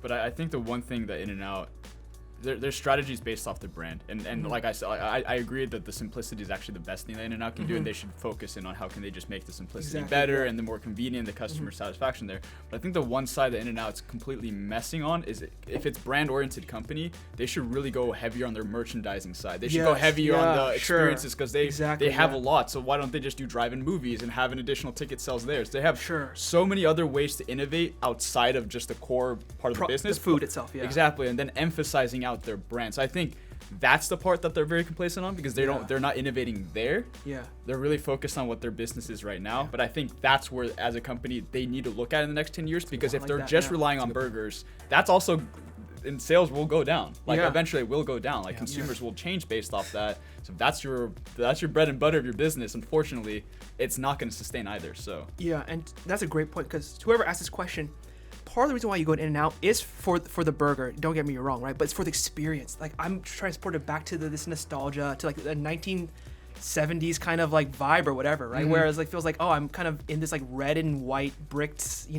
burger joint that my parents went to and that my grandparents went to, right? So that's really what you get, right? And that's really kind of the value that you're kind of buying into. And so if you're In-N-Out, really kind of hone in on that and really kind of dive into that, right? Offer them the t-shirts, offer them the nostalgia that really kind of jumps into that and really kind of provides them that whole body experience, right? So to speak. Yeah. And so I think that the best companies don't just give you products, they give you experiences around those products, right? And so when you can give your consumers an experience, a kind of a full-fledged kind of just experiential aspect to it, your value will last much longer. Products come and go, but experiences, right? They tend to last for people, and they tend to be a bit more sticky. And so you'll see a lot of teenagers wear the In-N-Out t-shirts because they want that experience and they want that kind of nostalgia. They want that kind of like image, so to speak, right? So if you're In-N-Out, there's nothing wrong with leaning into it further and actually kind of using that, like you said, to expanding and maybe instead of into food options, we're expanding into selling more merchandise like that and having that be more part of kind of what you offer your consumers. Now, does that mean that In-N-Out starts offering hype beast kind of materials? So like absolutely, like, you gotta make a partnership with Supreme. And you gotta get the In-N-Out. Honestly, that would sell so goodness. well. I would buy one. I would actually buy that. I would. So, I'm not a Supreme fan. Sure. Yeah, I'm not a Supreme fan, but I would buy that. Yeah, that's good. So Professor Rich has a couple of comments in LinkedIn. So he said, so first comment. So counterpoint. There has been a lot of mention of nostalgia during this episode. Lego, Nike, etc. In-N-Out may not be targeting the customer who wants new burger options, but instead the customer who wants a classic burger. Second comment, In-N-Out's secret menu is like when JCPenney took coupons. Customers appreciate the fact that they're in the know, regardless if the secret menu isn't actually secret, or in JCPenney's case, the final price after coupon was always the original optimized price. Sure. Wow, honestly, he knows way more than me. Honestly, thank you, Rich. If I know you're watching this right now, thank you. He should be here, honestly, instead of me. But what? 2 weeks we'll have him. Okay. What I'll say to that? That's very true, right? In-N-Out. That's one of the things that maybe In-N-Out kind of lucked into, so to speak. They may not even have planned for it, right? But it's almost something that they kind of lucked into in the sense that like they created this sense of like almost secrecy, like almost like if you know In-N-Out, if you're in the know, right, you're kind of in the know, right? And not every company can kind of create that. And maybe they didn't intend to do that. I don't know. Maybe they just kind of happened upon that. But the sense that if you tried In-N-Out, it's almost like a badge of honor. It's almost like something that you can say I've done, and that most of the people in this country have not tried yet because it's just only in the western kind of part of the U.S., right? So there's almost a sense of like man, like there's that I'm special in some way. I'm a part of a secret kind of fraternity, for lack of better terms, in some way because I've had In-N-Out. And so they've tapped into that maybe unknowingly, and that's actually helped with their mystique, like Rich was saying, and that's a great point for sure. Not every company can do that. Not every company can play to that. And so yeah, they're one of the few who can actually lean into that for sure. Mm-hmm. There's also there's also another question in the chat. This is a different topic. So this is from Villian. I hope I'm saying that right. With advanced technology and the ever expanding internet, we have a lot of the tools and resources at our fingertips. As higher education is evolving, how do you decide to go back and get a master's or additional degree, especially since we're speaking a lot about the flaws in the system and what we're being taught? So this is from like earlier in the conversation. Didn't want to miss that though. So for sure. Can you read the question one more time, because it's a very detailed one that has a lot of components, it sounds like. Yeah. So as higher education is evolving, how do you decide to go back and get a master's or additional degree, especially since we're speaking a lot about the flaws in the system and what we're being taught? Oh, that's a really good question. Yeah. And first off, Villian, thank you for asking that question. So Villian was, if this is the same person, she's one of my first students in my first class ever, and so that class holds a very special place in my heart. All the students in that class. So thank you for that question first and foremost, and for listening. What I will say though is, so on the topic of a graduate education, right? And so I think a lot of times when people think of a graduate education, they think in terms of, and you can speak to this having gone your MBA, they think in terms of, I want to get all this knowledge. I want to get more advanced knowledge. I want to get further learning. And that's very true. You will get, further understanding of complex topics, and you'll get to dive into these topics that you learned in your undergrad at a greater kind of depth, right? But a lot of what you get from a graduate education is the environment and the people around you. And a lot of what you get is everything else around you, right? And so when students think about graduate education, when they ask me, hey, should I get my graduate degree? I don't just ask them, are you ready academically? I ask them, are you ready socially, right? Are you ready for this experience socially? Because part of what you're paying for is exposure to all these people who are going to be successful one day. All these people who are like you, who are kind of high achieving, high level thinkers, right? And to be associated with them, to be affiliated with them, to be able to leverage them and to use them and in your networks, right? That is a lot of what you're paying for the professors and the professionals and the students, etc., right? And so when you think about our graduate education, you want to think about it holistically when you make that choice. You don't want to just think about the knowledge that I'm getting. That's very important, and that knowledge is very valuable. But you also want to think about the social component to it, right? In terms of, am I ready for this as a professional? And I know her question was more of in terms of if the knowledge that we're getting is faulty, if the knowledge that we're getting is not kind of up to date with the times, right? Should we still be pursuing this graduate education?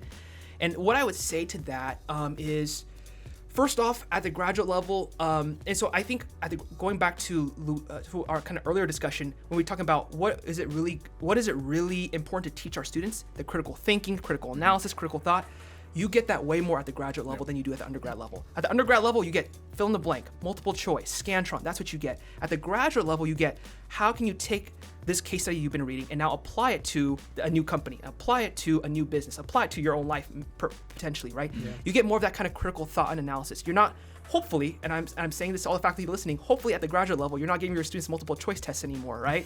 Hopefully you're not doing that, but you're challenging them to think in terms of, we learned all these concepts in class, we read all these case studies, we've learned about all these companies. How do we now take that and synergize it with other things that we've been learning and then apply it elsewhere, right? Mm-hmm. That's what you do more at a graduate level than at an undergrad level from what I've seen. And so from that perspective, your graduate education will challenge you more critically. It will challenge you more kind of in terms of thought, in terms of academics, in terms of kind of just how you see things in business, but also in the world, right? And so you develop those skills more so in graduate education. So it's valuable from that perspective, but it's also valuable from the perspective of that social component, and that's part of the reason why you need to think about your graduate education. How can this help me socially get to where I want to go? The networks, the people, etc. So it's both those components that you get, and so I'm sure you could probably agree and speak to that as well too. Yeah, no, I would definitely say the you're gonna get educated, and that's definitely like why you're going to grad school, but at the same time that should not be the decision of what grad school you go to or why you're doing it. Exactly, to be honest, the reason yeah. the way you should be choosing your grad school is what do I want this grad school degree to allow me to do, and is the network that I'm plugged into allowing me to get there. Exactly. And I would actually even challenge anybody who decides to go to grad school, don't just look at the grad school program for the area. So if you're going for an MBA, don't just look at the MBA, look at the other departments at the university. So look at like the engineering department, look at the music department. That's actually why I chose to go to UCR was because of the complementary departments that exist, and they're technically siloed right now. And I use my time during my MBA to actively network with those different departments because I know in the professional world, it's more beneficial to me actually to know those computer scientists, to know those engineers, to know a PhD in music that we're starting a startup based off of, like those things. Shameless plug once again. I know. Luis hates these. Again. Luis hates whenever I do this. But like the idea there is that would not have happened unless I chose UCR specifically, and I chose to get outside of just the MBA school, AGSM, and go out to the other departments to network with them, talk with them. And find complementary skill sets. And that's a great point, right? And it's going back to kind of what should you get from your education. It's not just about the classroom. It's about everything outside the classroom as well too. The people, the other departments, right? And so when I tell students, what should you be looking for from your graduate education? What kinds of factors? People will always think like, okay, I need to go to the place that is close to home, or I need to go to the place where I get financial aid. And those things are very important, don't get me wrong. But things like, what's the alumni base like? How strong is this alumni base? How connected can you be to people who've come before you, right? Location. Do you want to live there for the next 10, 20 years? If you don't want to be in the Inland Empire, going to UCR for your MBA may not be the best option, right? Maybe if you want to be in LA, then go to USC instead, or something like that, right? So location. In terms of the classmates and what kinds of classmates are you going to be exposed to, right? Every school has a different culture. Every school has different kinds of classmates, different kinds of students, different kinds of just environments of learning, right? So what kinds of things are you going to be exposed to? Departments, right? If you're someone who knows, I want to study these things, right? What are the departments like? The psychology department, the sociology department, right? What kinds of connections can I build there? You want to think about it holistically. We think about it in terms of just what textbooks am I going to read, but to Villian's question, you want to think about it holistically about all these different components. That will give you the best kind of solution in terms of whether to go to grad school or what grad school to go to. Yeah. Touching on that as well, it kind of is something that we talked about last week with JC, where it's like it got brought up when I was talking about me going back for potentially my master's or learning it on my own and doing something like that. Is this idea of like going to like a boot camp kind of thing, where it's like you have learning it on your own, which is free for the most part. Obviously, you can pay for courses and stuff like that. You have a boot camp, which is kind of that intermediate kind of space where you can go anywhere from a few $1,000s up to like $30,000 for a boot camp, or you can go to graduate school. Sure. And you can do that, and you can spend absorbent amount of money. Sure. At grad school. But it's this kind of balance where you have to. I think for you have to figure out what it is that you want to get at the end of the road. Yeah. Exactly. What's your prize? Exactly. Do you want to make an industry shift? Do you want to go from what you're doing now to a completely different industry with a completely different set of standards, day-to-day activities, and things like that? If that's the case, if you just want to make more money and work in a different field, or you want to work in tech and as opposed to or work in nonprofits or do this or do that, finding a boot camp that's going to not just put you in that network, but also teach you how to actually do the job that you want to pursue, I think is the best way to go. Sure. If that's your end goal. If your end goal is solely to change the job that you're doing now and also probably make more money, Sure. But if you have this kind of burning desire to answer theoretical questions and figure out not just how to do that thing or how the thing is being done, but also figure out why is that thing being done that way and why is it that this is the most optimal way to do it, and maybe challenge those approaches, then yeah, go to grad school. Yeah. It's one of the reasons why I think, well, you're still on the fence, but me and Val want to go back eventually for PhDs. It's like, we want to do that because there's questions that we have in our brains that we want to answer, and we think that the best way to go about that isn't going to a boot camp where someone's going to tell us how it's being done. It's going and researching the stuff on our own. And challenging it. Exactly, and challenging it. And so what I always tell students is that when you think about your undergrad, it's kind of assumed that you're going to get a degree at this point, right? Like in where we are as a culture, right? You just assume I'm going to go to college, get my 4-year degree, and it's just kind of the baseline of what I need, right? So we just all kind of go mindlessly to get that bachelor's.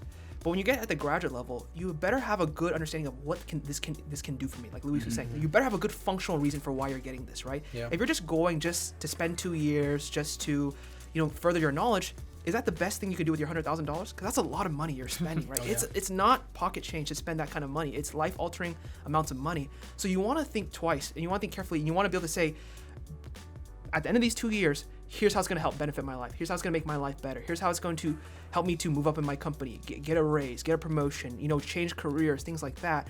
And so that's why I would say, make sure you understand what are the benefits, and the tangible benefits of what I'm doing. And is it worth that opportunity cost? Because when you do this, I tell this to students all the time, but you got to think, it's just not the sticker price you get, it's the opportunity cost of 2 years of lost income and lost wages that you lose out on. So is it worth it, right? Is it worth it? Because the analogy I always give, that's a really nice Lamborghini, right? Which one would you rather have, the MBA or the Lamborghini, right? Yeah. For some people, they say, hey, I don't need that MBA, I'm going to get the Lamborghini, right? But it's basically what you need to think about. Yeah. And it's really how you need to frame the question, actually. Yeah, that's a good point. I mean, you think about it like this, you can go get your MBA straight out of undergrad, and that might mean not only are you spending $100,000, but now you're also missing out on a potential salary of anywhere from $40,000 to $80,000. Another $100,000 almost, basically. Exactly, a yearly. Yeah. So theoretically speaking, just double the cost of an MBA. That's that's the opportunity cost. Sure. To go in and get that MBA. Anywhere from $150,000 to $200,000 is what you're kind of missing out on. Not to talk about the interest on student loans, which is absolutely ridiculous. But that's Yeah. another That's beast of it, its yeah. own. So even if you that's have a- 100,000 in debt, me- you're gonna go 200,000 in debt. Yeah. We can talk about that later when the cameras are off and we have a bottle of whiskey in your hand or something like that. And I mean, I think that's why I'm like more leaning towards like more of a shorter program, like a boot camp, right? Because I mean, I'm a UX designer and I want to learn more. I never learned it formally. I kind of just taught it all to myself or learned it through experience. But I feel like 2 years, not actually. I mean, sure, I'll get projects and stuff where I'm putting it in practice and stuff. But I feel like if I can learn what I need to learn in a much shorter amount of time, maybe a few months, 6 months or something, then that's what I need, right? And but I'm still on the fence on it because it's like you learn more in those bigger programs. It's just a really confusing tough. situation. Yeah, And it's the same it's deal tough. with network. Like you can Yeah. go to a $5,000 boot camp and you'll learn how to do the stuff, and they'll try to get you a job or they'll try to give you the tools to get a job if that's what you want. But then you could go to a $30,000 boot camp and it's like, oh no, you're gonna go work for like Facebook or Google as like a UI Yeah. UX person. You know, it's like you have that balance of like, okay, and again, it all comes back to like, what's my end goal? What do I want to see myself doing? Do I want to go work for one of the FANGs? You know, do I want to go work for these companies, or do I want to just hone in my skills for UI UX and implement it in my own business? Sure. It's this kind of tug of war. But I do want to get back to consumer behavior. I know. Thank you, I know. Billy, for the nice segue. Thank you. Yes. I know we shied away from it for a little bit, but one thing that's been on my mind a lot, and you talk about like these like things that I want to research, is the idea of like big data, right? The idea of big data at first was just like, oh, big data, look at all this data we can collect. Think about all the cool applications we can use for it. That was 5 years ago. Big data now, it's like, oh, big data scary. Like we have to like stop big data from taking all of information, and it's this very like big shift in another direction for like big data. At first, it's like, wow, look at these supercomputers, look at the way they can analyze and crunch all this stuff to like, literally now it's machine learning. You know, it's like it's actually like it's not just we're pumping algorithms into this thing. It's like we put one algorithm in place and it constantly feeds itself new data to make itself better. It went from very cool to now with Skynet and we need to destroy it before it gets too big. And I think that one sad thing that's happening is, and I'd like to get your opinion on this, is I feel like consumer behavior is starting to get roped into big data, and it's starting to get like a bit of a negative connotation of like how dare these businesses want to predict what I'm doing, and like how are they like, oh, they're collecting all my data so that they can predict how I'm going to be, and now I get these like very targeted ads that's like, yep, that's exactly what I want. How did you know? Oh, my phone's listening to me. I talked about waffles and now I'm getting waffle ads from you know, it's like all these sort of things I think cut back to consumer behavior and how companies are trying to predict that stuff. But I wanted to get your opinion on like, do you think that consumer behavior is getting a bad rap right now, and do you think that it's like it's justified? Do you think that it should be added in the bucket that is big data? Oh yeah, that's a tough question. Rich, any thoughts? No. Here's what I'll say. Oh,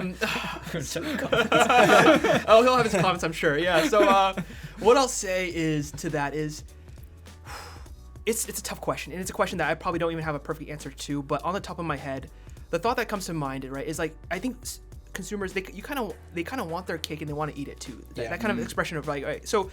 Thinking about like targeted ads, right, or things like that. So if you let's say you were going on JCPenney's website, and then an hour later you get a coupon for 30% off your sales, right, for your purchase, right? Consumers would be like, that's awesome, I was just on JCPenney.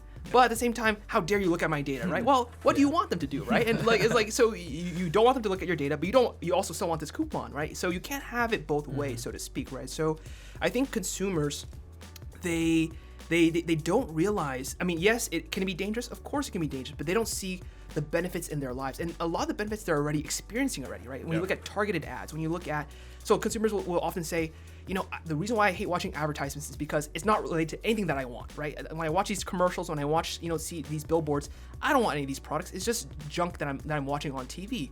Well, what do you want? You want more customized ads. You want products that you actually want to see. How do they do that? Big data, right? Machine learning, all these things, right? And so if you want that customized experience, and so one of the trends that we see among millennials, one of the greatest trends is a desire for customization. They want experiences that are tailored to them. So hotels that, just as one example, hotels that when you walk in and they in your room, they have like a little name card with your name on it. People like that kind of experience. They like that customization, even if it's such a small thing, right? Having a wine bottle that's directly based on your preferences that you listed in the hotel survey or whatever, right? Waiting for you. They like that. So millennials, and I have a feeling that this is just going to be kind of a trend going further, right? Millennials and just consumers in general want customization. Well, that customization, it comes at a cost, right? You can't customize things if you don't have the data to know what your consumers actually want, right? And so, I think for consumers, they want one thing. In order to get that thing, we need big data, but they say, but I don't want the means by which you get that, right? Well, we're not advanced enough where we can just read your mind. We don't have telepathy quite yet, right? So we can't just do that. And so we need big data. We need these things. Now, so when I think of big data, it's a tool just like anything else. Every tool, everything that we know in advertising and marketing is a tool, right? It can be used for good or bad purposes. That's the bottom line, right? And so we can't see big data as something like, oh my goodness, this is something that's terrible, that always produces these negative outcomes. It's just a tool at the end of the day, right? How the companies use it, how the marketers use it, that's up to them. But it's a tool for used for good or bad intentions, just like commercials, just like billboards, just like all these kinds of things, right? It's just a tool. And so every company has to decide how to use that tool. And so I think that would be my initial thoughts on big data, right? It's important because it helps push the marketing experience further. It helps create a more streamlined, better marketing experience for us, right? When we could say, I just looked at this website, now I have a coupon in my inbox. That's a great thing, right? To be able to say that, this was targeted exactly to me. That means the marketer was doing their job well. That means they did their job. They led you down the funnel like they're supposed to, right? And that's going back to fundamental concepts of marketing. You're leading them down that consumer purchase kind of funnel like you're supposed to, right? So they're just doing their job. So you can't get mad at them for doing what they're supposed to doing and using their tools to help kind of lead you as a consumer down this funnel. Yeah, two things on that. It's one, it's we as consumers can use that, kind of shift that to our advantage. I mean, I do all the time. I go on a website and I put something in my cart that I want, and then I wait for 10% off, and then I wait for 15% off, and then I wait for 20% off, and then I go, okay, that's about right. That's about right, and then I buy it. I know I want it. I don't need it right now, so I'll wait for that retargeting ad to come and come knocking on my email inbox and utilize it that way. I completely spaced on what my second thing was. Talking about the inbox retargeting. That's smart though. But I think you don't do that. Yeah, absolutely, man. You could have got that MacBook. You could have got this for you could have got for $200 if you wanted. If you decided for like a year, you waited for like 3 years, you could have got for $200. Yeah. So no, but it's like a cat and mouse game, right? And I think that's really true. I think consumers think, oh, these machines are learning so much about us, but hey, consumers are smart too. They're constantly learning about what's going on. They're constantly using it to their advantage, right? So they say, I'm gonna leave it in my cart because I know these companies will come knocking on my door, so to speak, and they're gonna give me a coupon and another coupon, right? So consumers, they're not dumb either. They kind of underestimate how much they know and how smart they really are. They actually know how to game the system in a lot of ways and know how to use it to their advantage. And so it's this kind of back and forth kind of tug of war. Consumers, they tend to think that, oh, we're just kind of these helpless, defenseless kind of, individuals who are being victimized. No, they know how to use these processes. They know how to be good consumers. They know how to react and respond in ways that will kind of benefit their buying experience for sure. Yeah, I mean, I think my only take on it is companies should be more open to what data they're collecting. I think that's the only part for me. It's like I don't mind them collecting data, and people will always give up their own personal rights, unfortunately, for convenience. That is just kind of how behavior in the United States works, because you want to get your Amazon package tomorrow. You're going to want to you want to get your advertisements customized to you, and you're going to always give it up for that convenience side. That being said, though, is I think the issue really comes from how companies are not very transparent on what data they're collecting, very true, or giving the consumer a very non-legal terminology of accepting the rights to you collecting the data. So I think if the data collection, the user had more say in it and could say that you can collect this, this, and this. I'm very interested in your brand. I would love to get advertisements from you. That would be a better way about it, and I think that would solve this kind of disconnect between the consumers being so scared about data privacy and then the convenience they really get out of it. Yeah, I think on one end, you're right, companies need to do a better job of being transparent. This is what we're collecting, right? We're going to send you emails every week, et cetera, et cetera. But consumers also need to be smarter, right? They need to actually read the fine print, right? Because a lot of times it's there for you, but you just say, okay, I agree, whatever, I don't really care, right? But if you had read and checked all the boxes, you would have known, okay, they're going to send me emails every week. They're going to collect data on my buying habits, right? They told me what they're doing, but I just didn't really care. I just wanted to get through this purchase process and just kind of move on with my day. Well, you can't fault the company if they gave you that information, you just didn't read it, right? Just like you can't fault the professor if he gave you a midterm and you didn't read the textbook, right? It's analogous to that. So on both ends of the spectrum, there needs to be better transparency, but also better kind of more vigilance in actually looking at what are these companies doing and am I okay with that for sure? Yeah, it's just kind of back and forth for me all the time. Like you have the convenience is always what gets me, like more than anything, because like I make effort to try and shop small. That's the term you want to use there. But like my books, I try to buy them from Cellar Door here in Riverside. I think it's like it's the closest bookstore that has like legitimately like books that you can buy. But then it's like, okay, I have the Kindle app on my phone, and I really want to read this book right now because I just read a little segment from it that I really liked. And then you go on Cellar Books and you go, okay, $20 there. And then you go on like Kindle and it's like, it's $10. And I can read it right now. And then you go, well, I'm already not that good of a person. I'm just gonna go ahead and upload this onto my Kindle. And it's little things like this that like the convenience, and I try as much as I possibly can to buy books from Cellar Door because I support them and it's family owned. And if you are in Riverside or in the Inland Empire and you want to support a local bookstore, go to them. They're fantastic. They have a lot of really great books. But then I also use my Kindle app because I can, anytime I'm making a conscious effort now to not like whenever I get the itch to like check Twitter or check Instagram or whatever it is, I just open my Kindle app like immediately. I go, ugh, it's on my homepage. I'm like, Kindle app open. So then I have to read a few pages and then I go, you know what? I don't want to read. And then I put it down and then I continue to do what I'm doing. So I am trying to like rewire those little things, but the convenience, like Val brought up, is like something that is just not okay. Just how comfortable it is. Like Olive, my dog, she just got spayed, so we needed to get her. She had a cone and she hated the cone. So I was like, okay, I'm gonna look some research up and see what we can find her. So we bought her like a little donut, and it was like 7 a.m. and she was like crying, and I was like, oh, she just hates the cone so much. So I'm up at 7 a.m. and I go on Amazon, and sure enough, there's a little donut. So I purchase it, and it gets to my house 3 p.m. that day. So I order it at 7 a.m. and it gets to my house at 3 p.m. Like that's crazy. You can't beat that. Like it's like now my dog, I don't want her to be whimpering and be like all sad because she's bumping into walls and can't even leave the house to go to the bathroom because she has this cone on. And now she's like something. I mean, obviously she has the donut on, but she's somewhat back to normal at least, you know?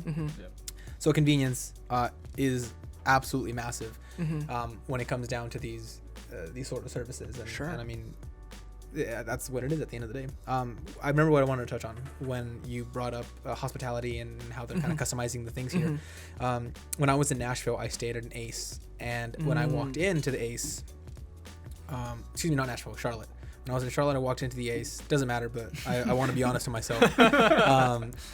I walked into the Ace hotel in my room, and on the big flat screen it said welcome Luis, and it was like, and then it had like the weather and all these kind of things here.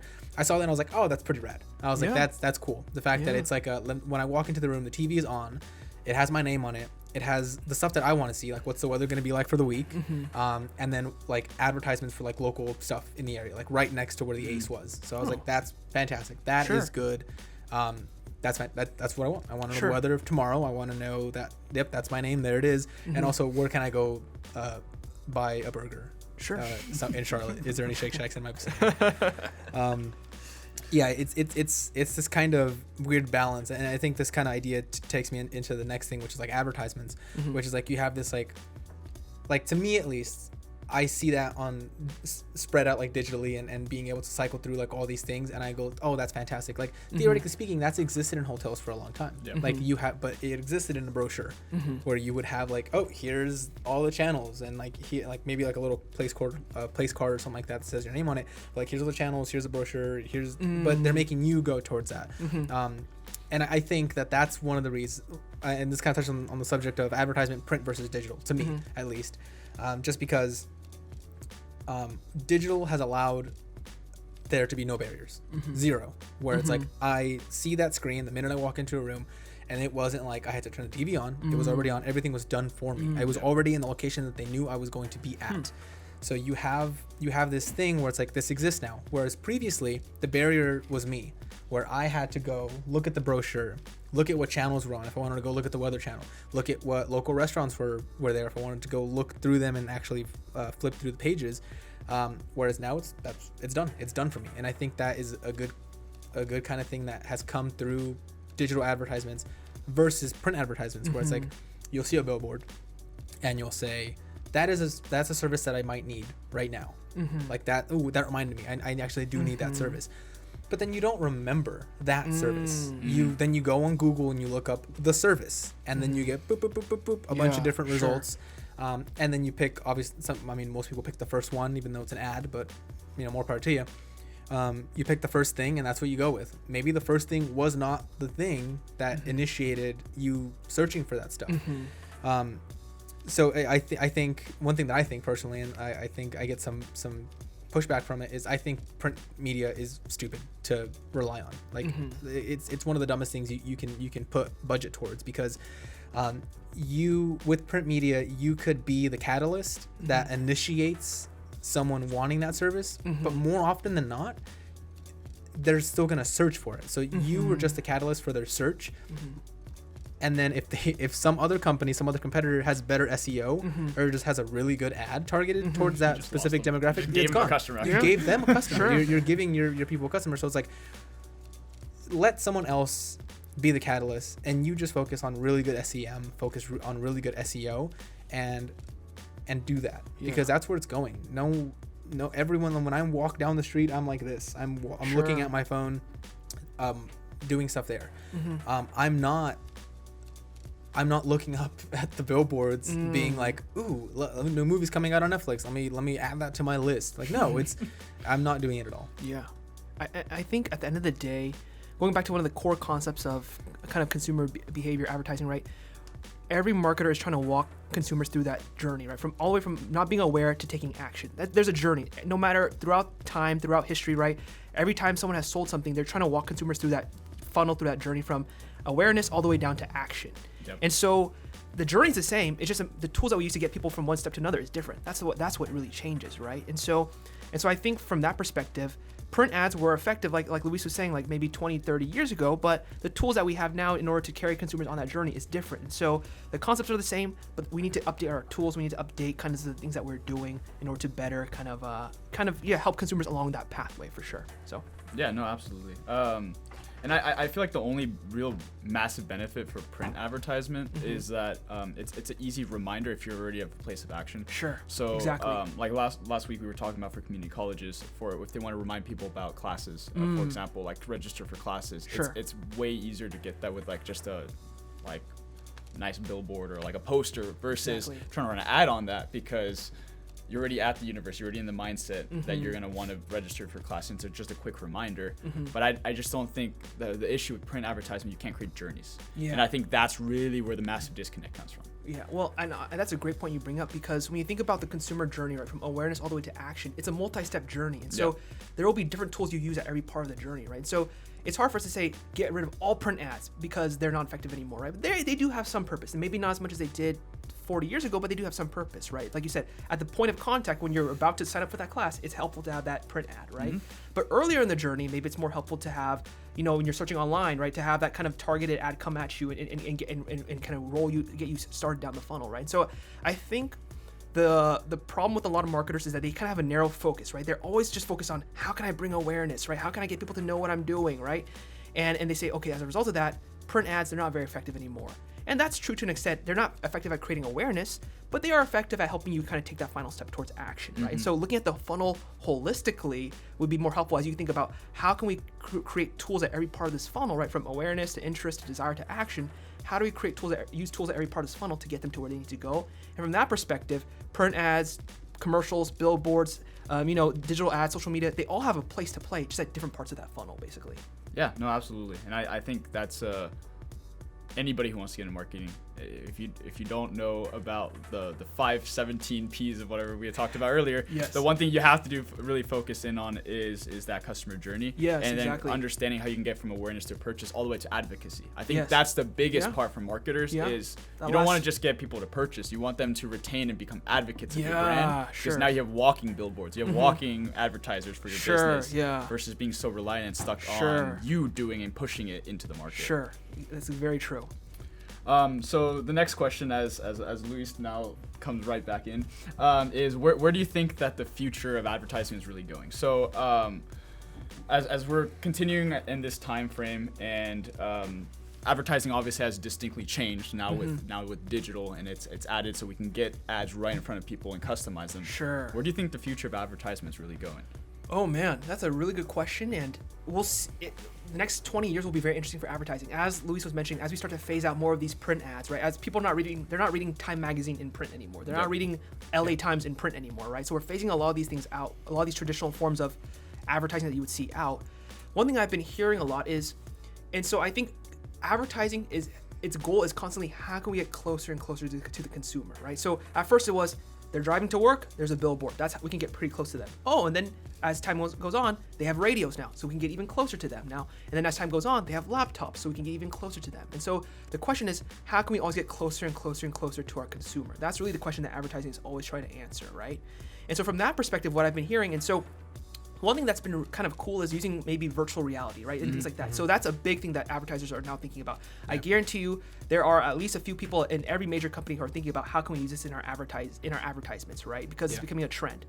And things like, so at a lot of clothing stores, what they will, not a lot, but actually a couple of different clothing stores I've heard about, they'll actually have these special mirrors where you can actually go in front of the mirror and they'll put like virtual outfits on you, basically, right? So you don't have to go and actually like try it on yourself and kind of take the hassle of taking clothes on and off and just kind of going through that kind of burden for a lot of consumers. They'll kind of match the outfit onto your body so you know exactly what it looks like, so there's less hassle for you, right? So I know advertisers are now thinking about how can we put that in a consumer's household, right? How can we install these kind of special mirrors, so to speak, so that they have, so that we can say, okay, our new outfit just came out. Do you want to try it out in front of your mirror at your house right now, right? Before you actually go purchase it. So that's where it's going, right? How can we get closer to the consumer through virtual reality, through all these kinds of things, right?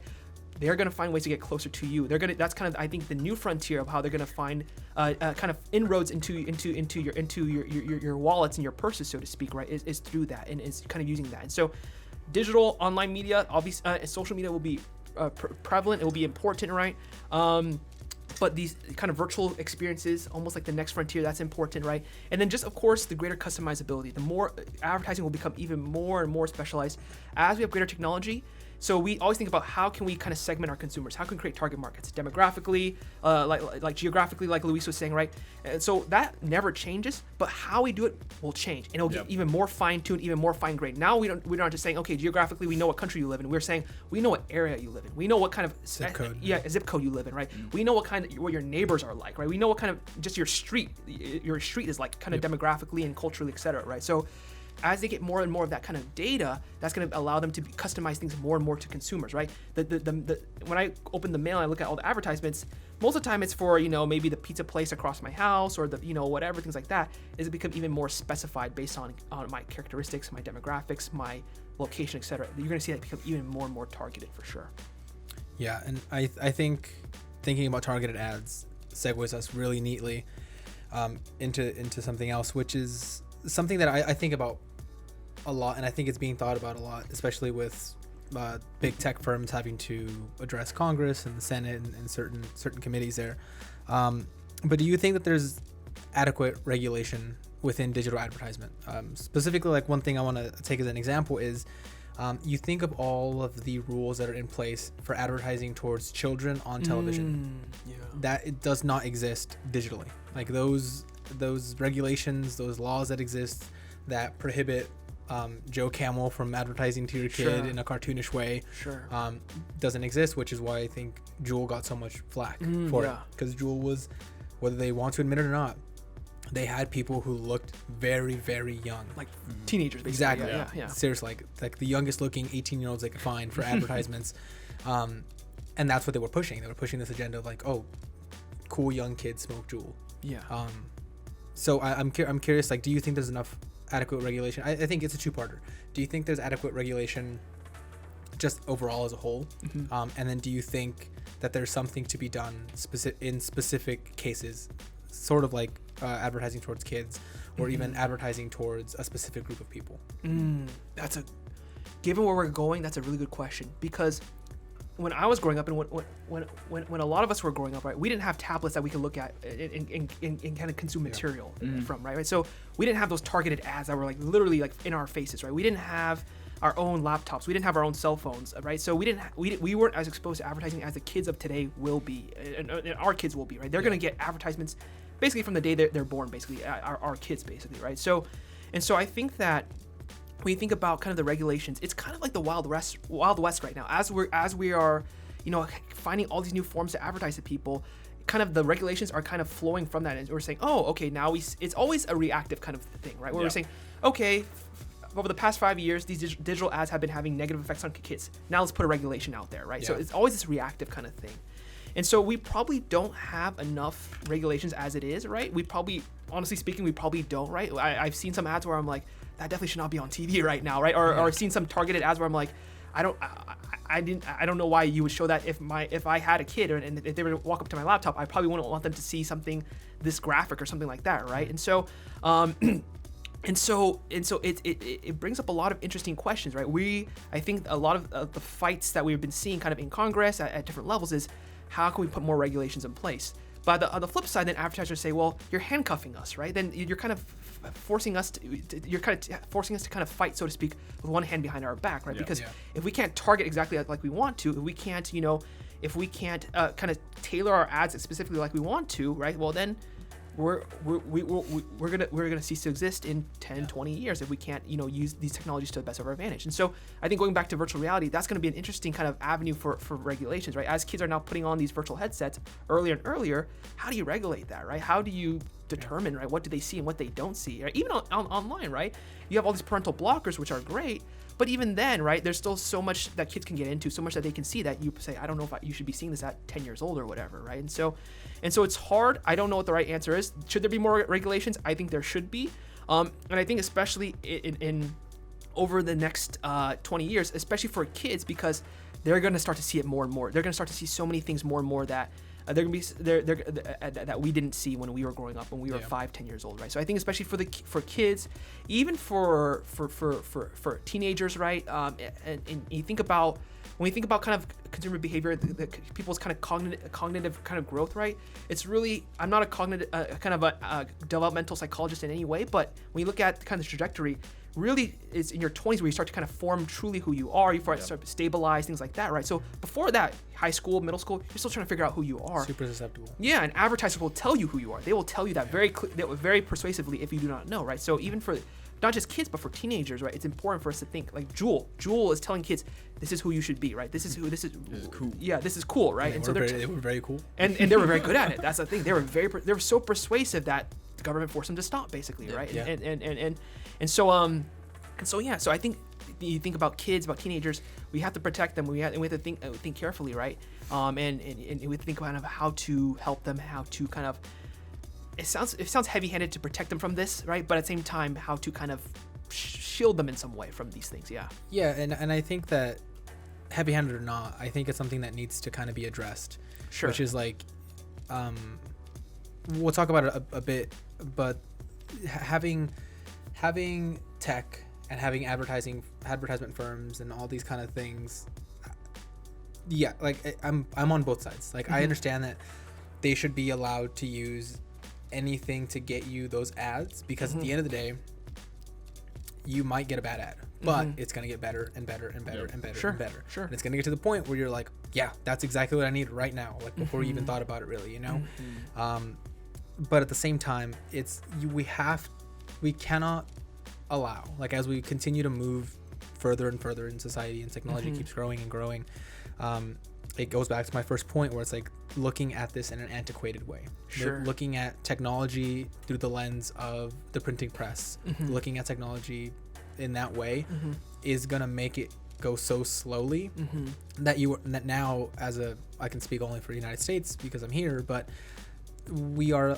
in a position where regulators, people in Congress and Senate and all this stuff, they are now defaulting to the tech companies that are the ones pumping out the advertisements that are that are pumping out the ads to then say, oh no, you know who knows how to solve this problem? We do. The people who started the problem are now the people who are tasked by the United States government to then solve the problem.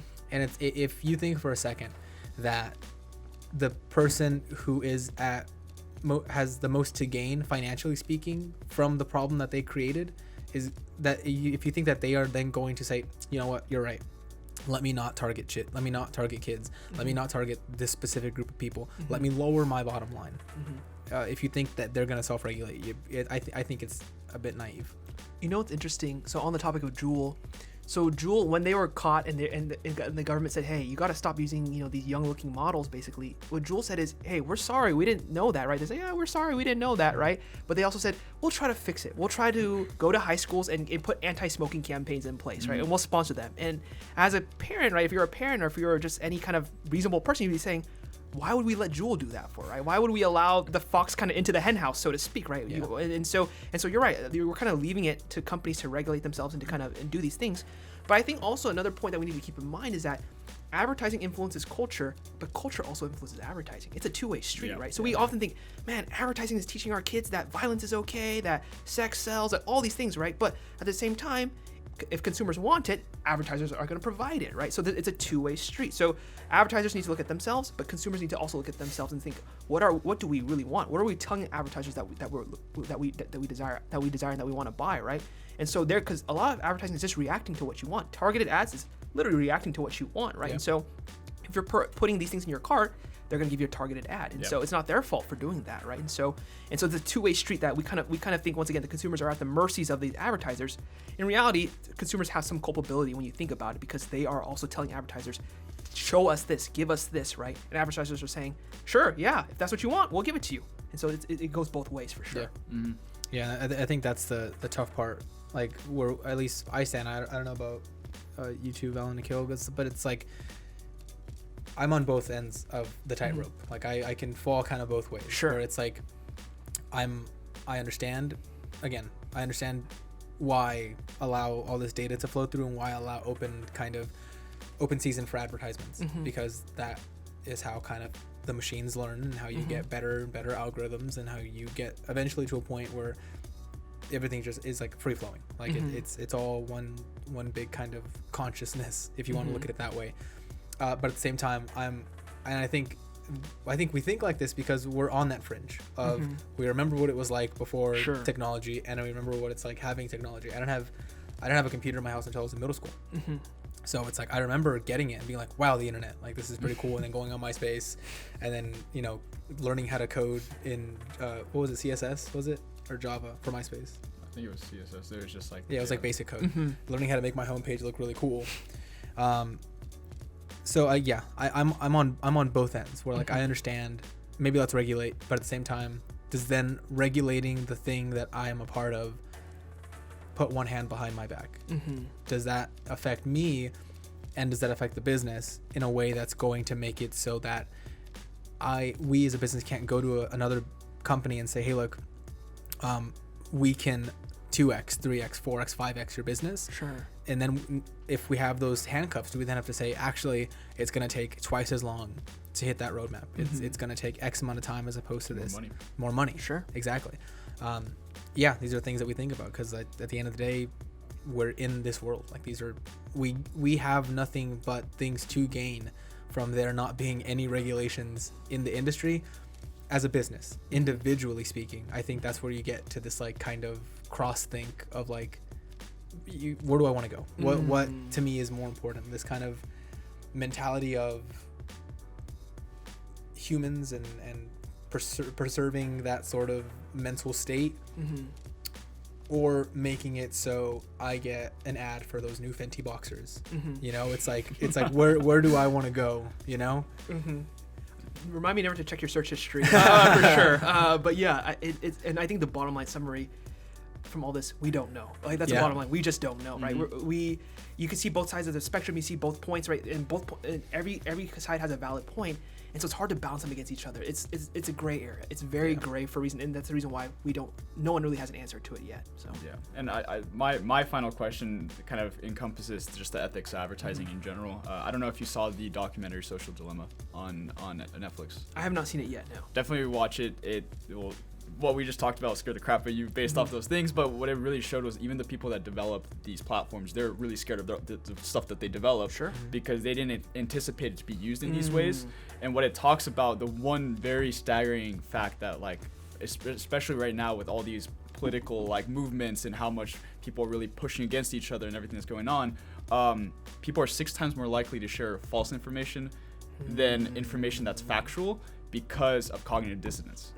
And that fact scared the crap out of me because that makes sense. That's literally what happened in 2016, and it's happening again, is that there's people that take advantage of that and they purposely put false information out there because you are more likely to share what you believe in personally instead of having conversations with others that you don't agree with.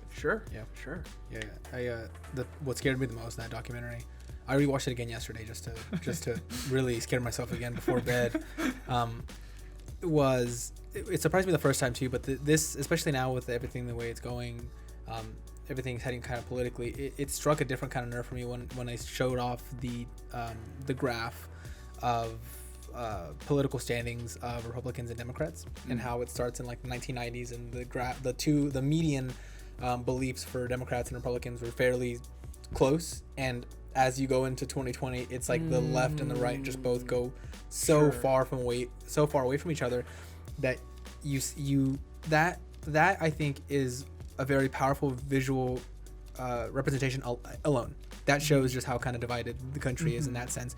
But I think if you really look into the data that's feeding that graph, that's when it gets even scarier. Yeah. Because that's when you go into cognitive dissonance. You go into this polarization of you can make social media anything. You can make social media validate any idea that you might have, whether or not it is true or not. And it's kind of a function of it, and that's kind of the scary part. Is like, if I wanted to believe that the earth was flat, I could join a few Facebook groups, and next thing you know, all I'm getting in my feed is just that. I'm getting ads for that. I'm getting, these are the things YouTube, and you just go through a huge rabbit hole. Yeah, you go through this big thing. I mean, it's one of the reasons. Yes, it's one of the reasons why everything is so very, very polarizing, but like it's terrifying at the same time. Where it's just like there's no. The part that scared me the most about that movie, ethical standings aside, whether or not the way that companies advertise is ethical, because I think there's yes and no. I think companies can advertise ethically, and then I think that some companies just go, screw it. We're just gonna target. We're gonna collect as much data as we can and just push anything that we possibly can towards these people. A lot you can read into it. I think like you say, it's a massive gray zone.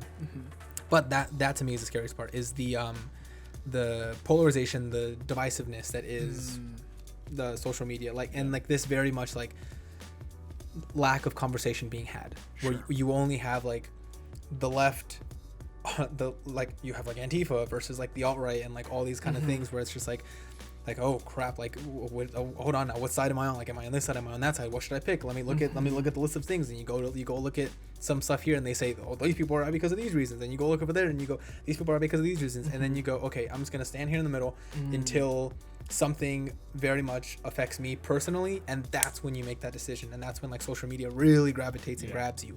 That's why you see these massive gains, and like, I mean, you think in the worst way possible, you think ISIS, you think like that existed because of social media, because of this polarization and this hatred towards a specific group of people. Then you go, yeah, you know what, I don't like that people too, so I'm gonna go with those people because they don't like the people that I don't like, and that's something we have in common, and you get radicalized in out crowds. I remember something from good.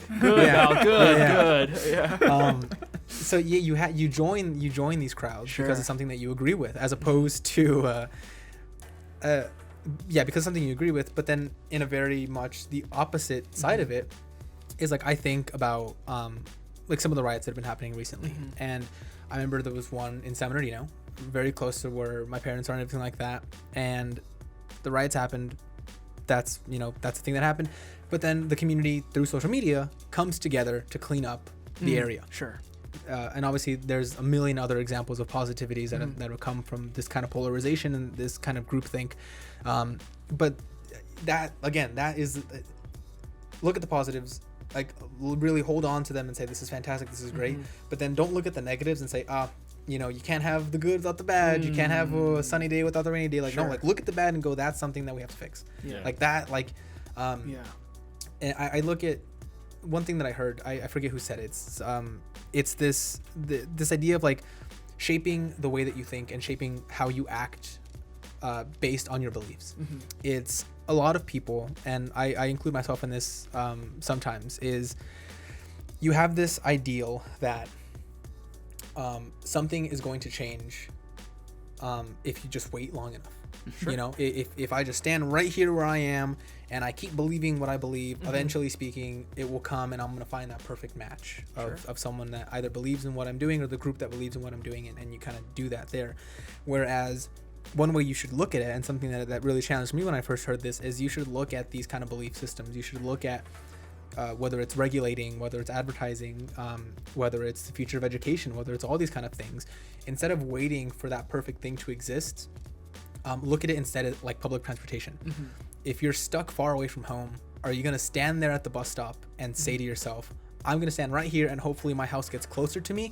Or are you going to get on the bus, even if it doesn't take you straight to your house? Are you going to get on that bus and get closer to your house?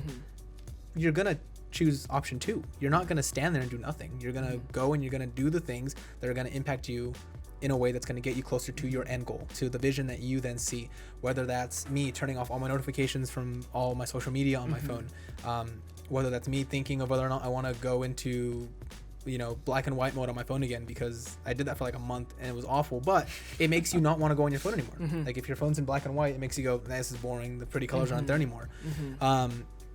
It's this kind of mindset of like ethical versus non-ethical. At this point, there's so much gray, and ethical and non-ethical are such tiny slivers on the ends of the spectrums at this point when it comes to digital, that I think you're better off just figuring out what makes the most sense for this one particular thing. And I think that goes with like most of the conversations that we've been having. Most of the topics that we've hit on here, it's this mentality of like, okay, you're right here right now.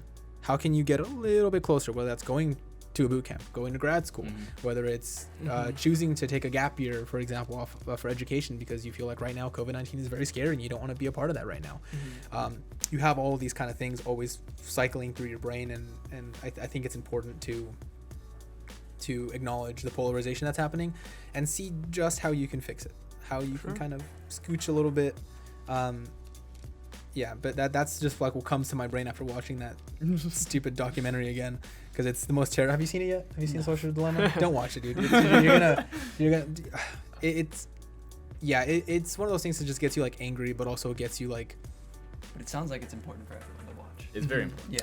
Yeah, the dramatizations I could do without. 100%. Yeah, I could do without them, but I get what they're going for. Like I would have much rather than just have like experts talk on the stuff. But that's just me. I'm a weirdo. But I mean, I think did we hit on all the topics here? I feel like I went on a rant about polarization for a little bit. I guess there's a lot of stuff the last question for you before we go into the failure story section would just be, do you think that there is a solution? That's obviously a really hard question, but like to this like polarization and this social dilemma that is happening because of social media? Because like we talked, there's a lot of good, there's bad, it's a gray zone. But do you think there's anything that can be done to at least push us in the right direction, like Luis is trying to get at? Oh man, that's a good question. And I feel like we need to bring a moral philosopher into this discussion to really hit home. But what I'll say, I think, and it kind of goes off the themes of what we've been talking about, right? I think,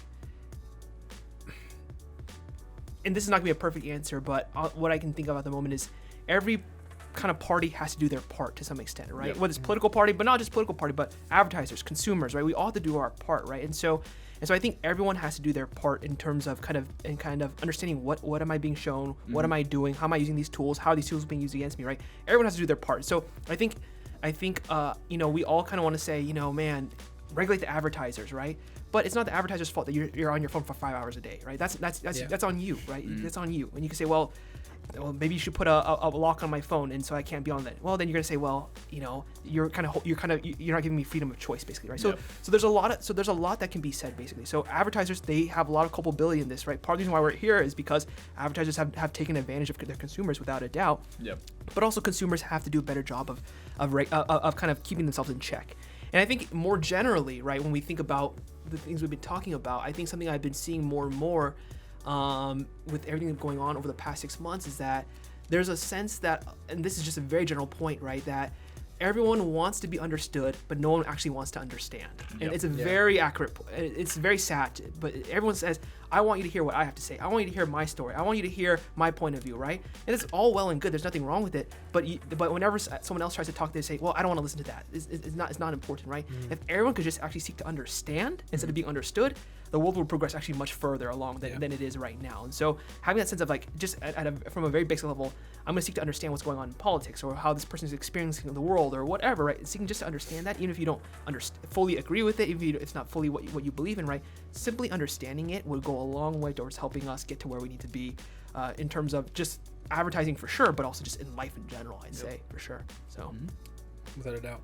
Yeah, and I think that was literally the purpose of why we do this podcast is for that, so that you can hear different opinions about different things and understand and create your own mindset about it, because a lot of times opinions get passed down through generations, and it's through the environment you're in, and you kind of get so consumed by that that's all you know and you live by, but you're not willing to really understand what other people are, why their beliefs are what they are, and by just talking and having conversations that does help that problem. And I think that perfectly transitions to the last thing that we always do for the show, which is the other part that is a lot of times in society is not discussed a lot, is failure. Sure. We discuss success all the time, and social media even more, that glorifies that all the way to the light of day. But what we always want to end the show with is a failure story from the guest, whatever you want to share. And really what we're trying to get at here is to show that no matter where you get at life, failure is really the driving factor that gets you there. Fair. So we'd love to hear a nice little failure story from Professor Jonathan Lin. Sure.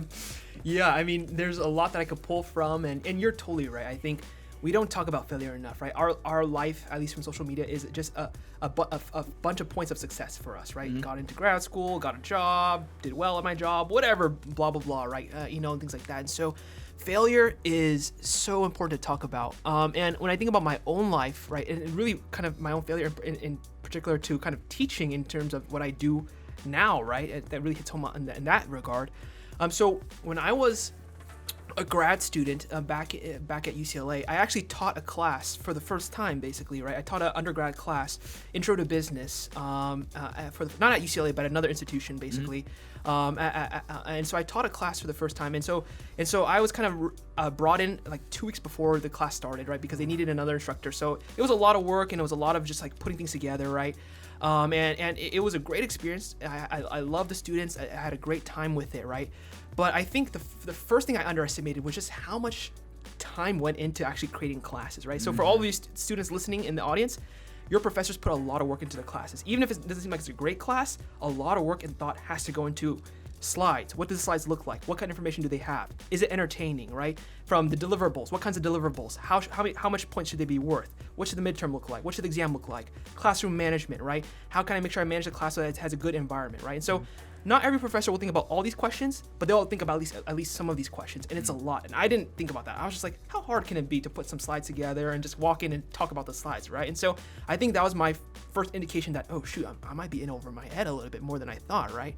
And so I it was a 16-week class, it was a semester class, so and I had like 20 students, and so it was a great time. I got to know a lot of them and things like that, and I thought I was teaching the material well. I thought I was getting used to it after a couple months of doing it, because it's a semester, it's like 3 months. So after a couple months, I was like, I'm doing pretty well at this, right? And students seem to like me, all these things, and I'm like, I'm outgoing, I'm friendly, like this can't be too bad, right? And things like that. And so I remember thinking, okay, I think I'm doing just fine, honestly. Like I had some bumps in the road at the beginning, had to learn to kind of earn my stripes, had to learn how to do this, but I think I'm okay now, right? And that was kind of my thought process. And so obviously we get evals, students write us evals just like they do at UCR, right? And I remember I was like, okay, I think I should get pretty good evals, right? Like, I don't want to puff myself up too much, but I think I did a pretty good job, right? I know all my students' names, they all like me, etc. And I remember getting these evals, and the students were like, wow, we learned nothing in this class. Like, they were like ripping me apart, right? And I was like, oh shoot, I feel like I failed you. Like, I feel like I like let you down, and I feel like I like literally like destroyed your life or something like that, right? And part of it is that students are vicious. Don't get me wrong. They when fangs come out, trust me, the fangs come out. I know. I was a student, and I know how students are, right? And so, but I remember reading these evals, and I was sitting in my car, like reading them, and my friend was with me in the car, and I was like, oh my gosh, like I'm such a failure, right? Like I'm terrible. Like the thing that I thought I was put on this earth to do, I can't even do it, right? Like I'm not even good at it, right? And you're telling me like I'm not as good as like, some of these other professors who I've seen, who I've had, right? Like how can this be, right? So they're like, yeah, like the 4 C's, that wasn't even useful for us. I was like, I think it was Luis who wrote that, but no, definitely not. It was before your time for sure. But it was comments like that, and I was like, oh my goodness, I'm such a failure, right? Like it'd be different if it was like, oh, like we didn't like the look of the slides, right? But it was like getting to the very core of my teaching ability, the very core of who I was. They're like, man, like why do they hire these people for? They're terrible at their job. I'm like, oh, right. And so the fangs really came out, and it crushed me, right? It crushed my ego. And I remember just like ranting to my friend because I was so mad, because obviously the students don't see all the work that you put in. They don't, you don't get a good glimpse of that, right? And that night I really couldn't sleep because I was like just mulling in my mind. I was like, dude, I want to know who that student is so I can just give him a piece of my mind, right? I can just tell them, right, and give them an F in this class, right? But there's a reason why it's anonymous for a reason, obviously, right? But you know, I think when you think about it from that perspective, right? And so obviously I got over it, and it made me think, and made me kind of reevaluate myself. When you think about failure from that perspective, right? When this kind of critical failure in my own job, in terms of my own ability to actually teach, which is what I had intended to do, right? It made me rethink, like, am I even good at this? Should I even do this, right? All these kinds of things. But I think 2 important lessons that it taught me, and there's many more that it taught me, and so I'm thankful for it as hard as it was, is the first is never take success for granted. Never assume success, right? And so oftentimes we think, I have a degree, right? I learned all these different things. I learned all these programs. I'm someone who is outgoing. I'm someone who can connect with people. I'm going to be successful, right? And people tell us that. They puff us up sometimes, right? Our faculty tell us that. Our friends tell us that. Our parents, right? And things like that. And they kind of puff us up, and we think, oh, I'm going to be fine. I'm going to be successful, right? And we take it for granted that success actually is a result of a lot of hard work. It's a result of a lot of effort that goes on behind the scenes. And when you look at these success stories, right, I think that's one the dangers of looking at success stories. They say, yeah, I got a Maserati, yeah, I got a new house, right? But they don't show you all the work that went on behind the scenes to get to that point. They don't show you all the effort, all the long hours, sleepless nights, 80-hour weeks that person put in to get to where they're going, right? And so success stories would be more accurate if they showed you kind of that journey of, for the past 5 years, I worked 100-hour weeks, right? For the past 5 years, I literally, ate ramen every day or something along the lines to get to where I need to be, right? That's true success, that hard work you put in. So success is never assumed, it's always earned, right? Yep. And I think that's the first thing. And I think the second, so it taught me that I need to work for this. So when I went back the second time to teach this class, I thought, what do I need to do to improve? What do I need to do to shore up some of these weaknesses, right? What do I need to do to put in the work to give these students a good experience, right? So you realize the hard work that goes in.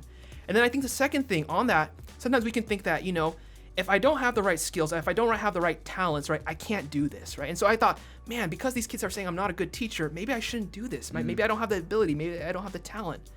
But I think that there's a concept in developmental psychology that was actually, I learned back in undergrad, that was actually really kind of interesting, and really kind of, I think about it often, which is in terms of how do we measure intelligence, right? How do we think about intelligence?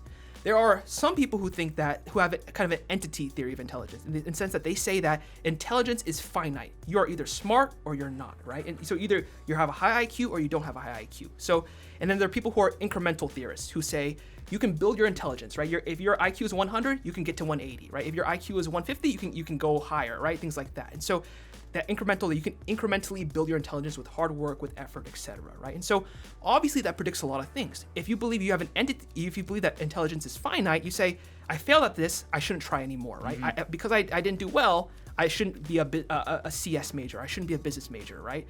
Versus if you have an incremental theory, you say to yourself, I failed the midterm, but maybe if I work harder the next time around, I'll get a B or an A or whatever, right? And so it leads to very different outcomes based on how you see your own intelligence.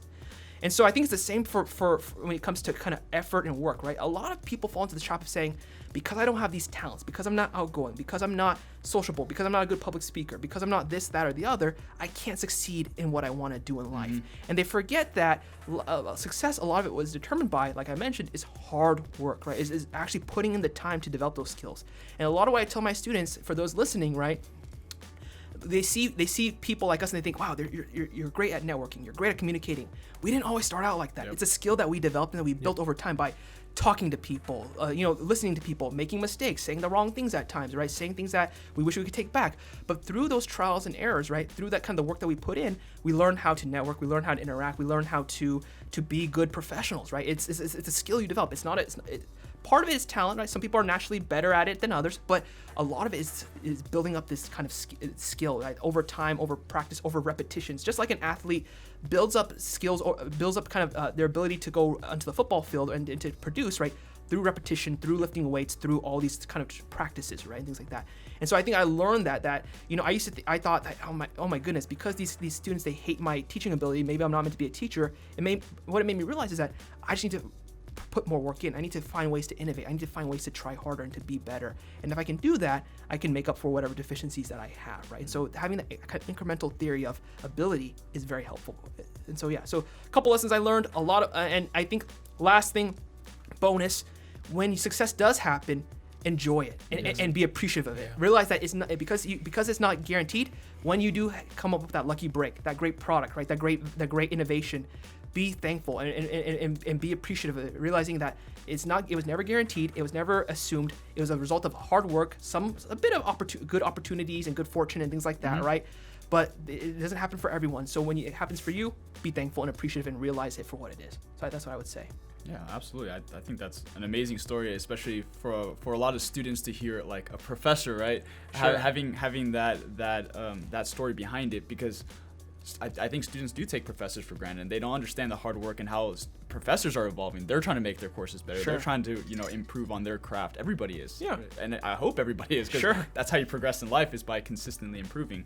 But yeah, that's really why we always want to end with that segment, is just really talking about the reality of how somebody gets from point A to point B. It's not as in just happened overnight. There's a lot of failures. There's a lot of hard work that goes behind it, and that eventually leads to success or whatever profession is. And we really want to change that conversation. Sure. So it goes away from just talking about success, but talking about the underlying cause behind it. But yeah, that concludes the main part of the show for today. But we are gonna have our next segment come right after. We're gonna kind of do the behind the scenes to set it up. So if you're watching right now, definitely stay tuned. It'll take about 5 to 10 minutes to set it up. But definitely follow us on all our social media platforms, Free Logic. And the other part is that next week, for the next show, it'll just be us three discussing some stuff for Free Logic. But the week after that, we will have another UCR professor. We are having Professor Rich, so we'll continue some of the conversations we talked about today. Hey, Rich, I'll be in that chat. I'll be watching, Rich. I'll be watching, all right? Switch the script a little bit. But before we end, I always want to give the professor a plug. So what classes are you teaching, so that Sure. you can make sure that students can pick your classes up? Yeah, sure. Only pick my classes if you think it's worthwhile for you. That's what I will say. And so I teach this year I'm teaching advertising, which is Business 117. I'm also teaching consumer behavior in the spring 112. And so, I just want to give a shout out to all my students once again who are watching this. Thank you for lasting this long, and if you're still watching this. But really, once again, it's the students that help us to get where we're at. So it's always students such as everyone watching this who really helps all of us faculty to do what we do on a daily basis. So it's really the students that I'm most grateful for and that really make my job great. So thank you for that. But for those of you who I might have in class in the future, definitely feel free to reach out for sure. So thank you. Absolutely. Cool. So let's set up for over and under. Let's do it. All right, cool.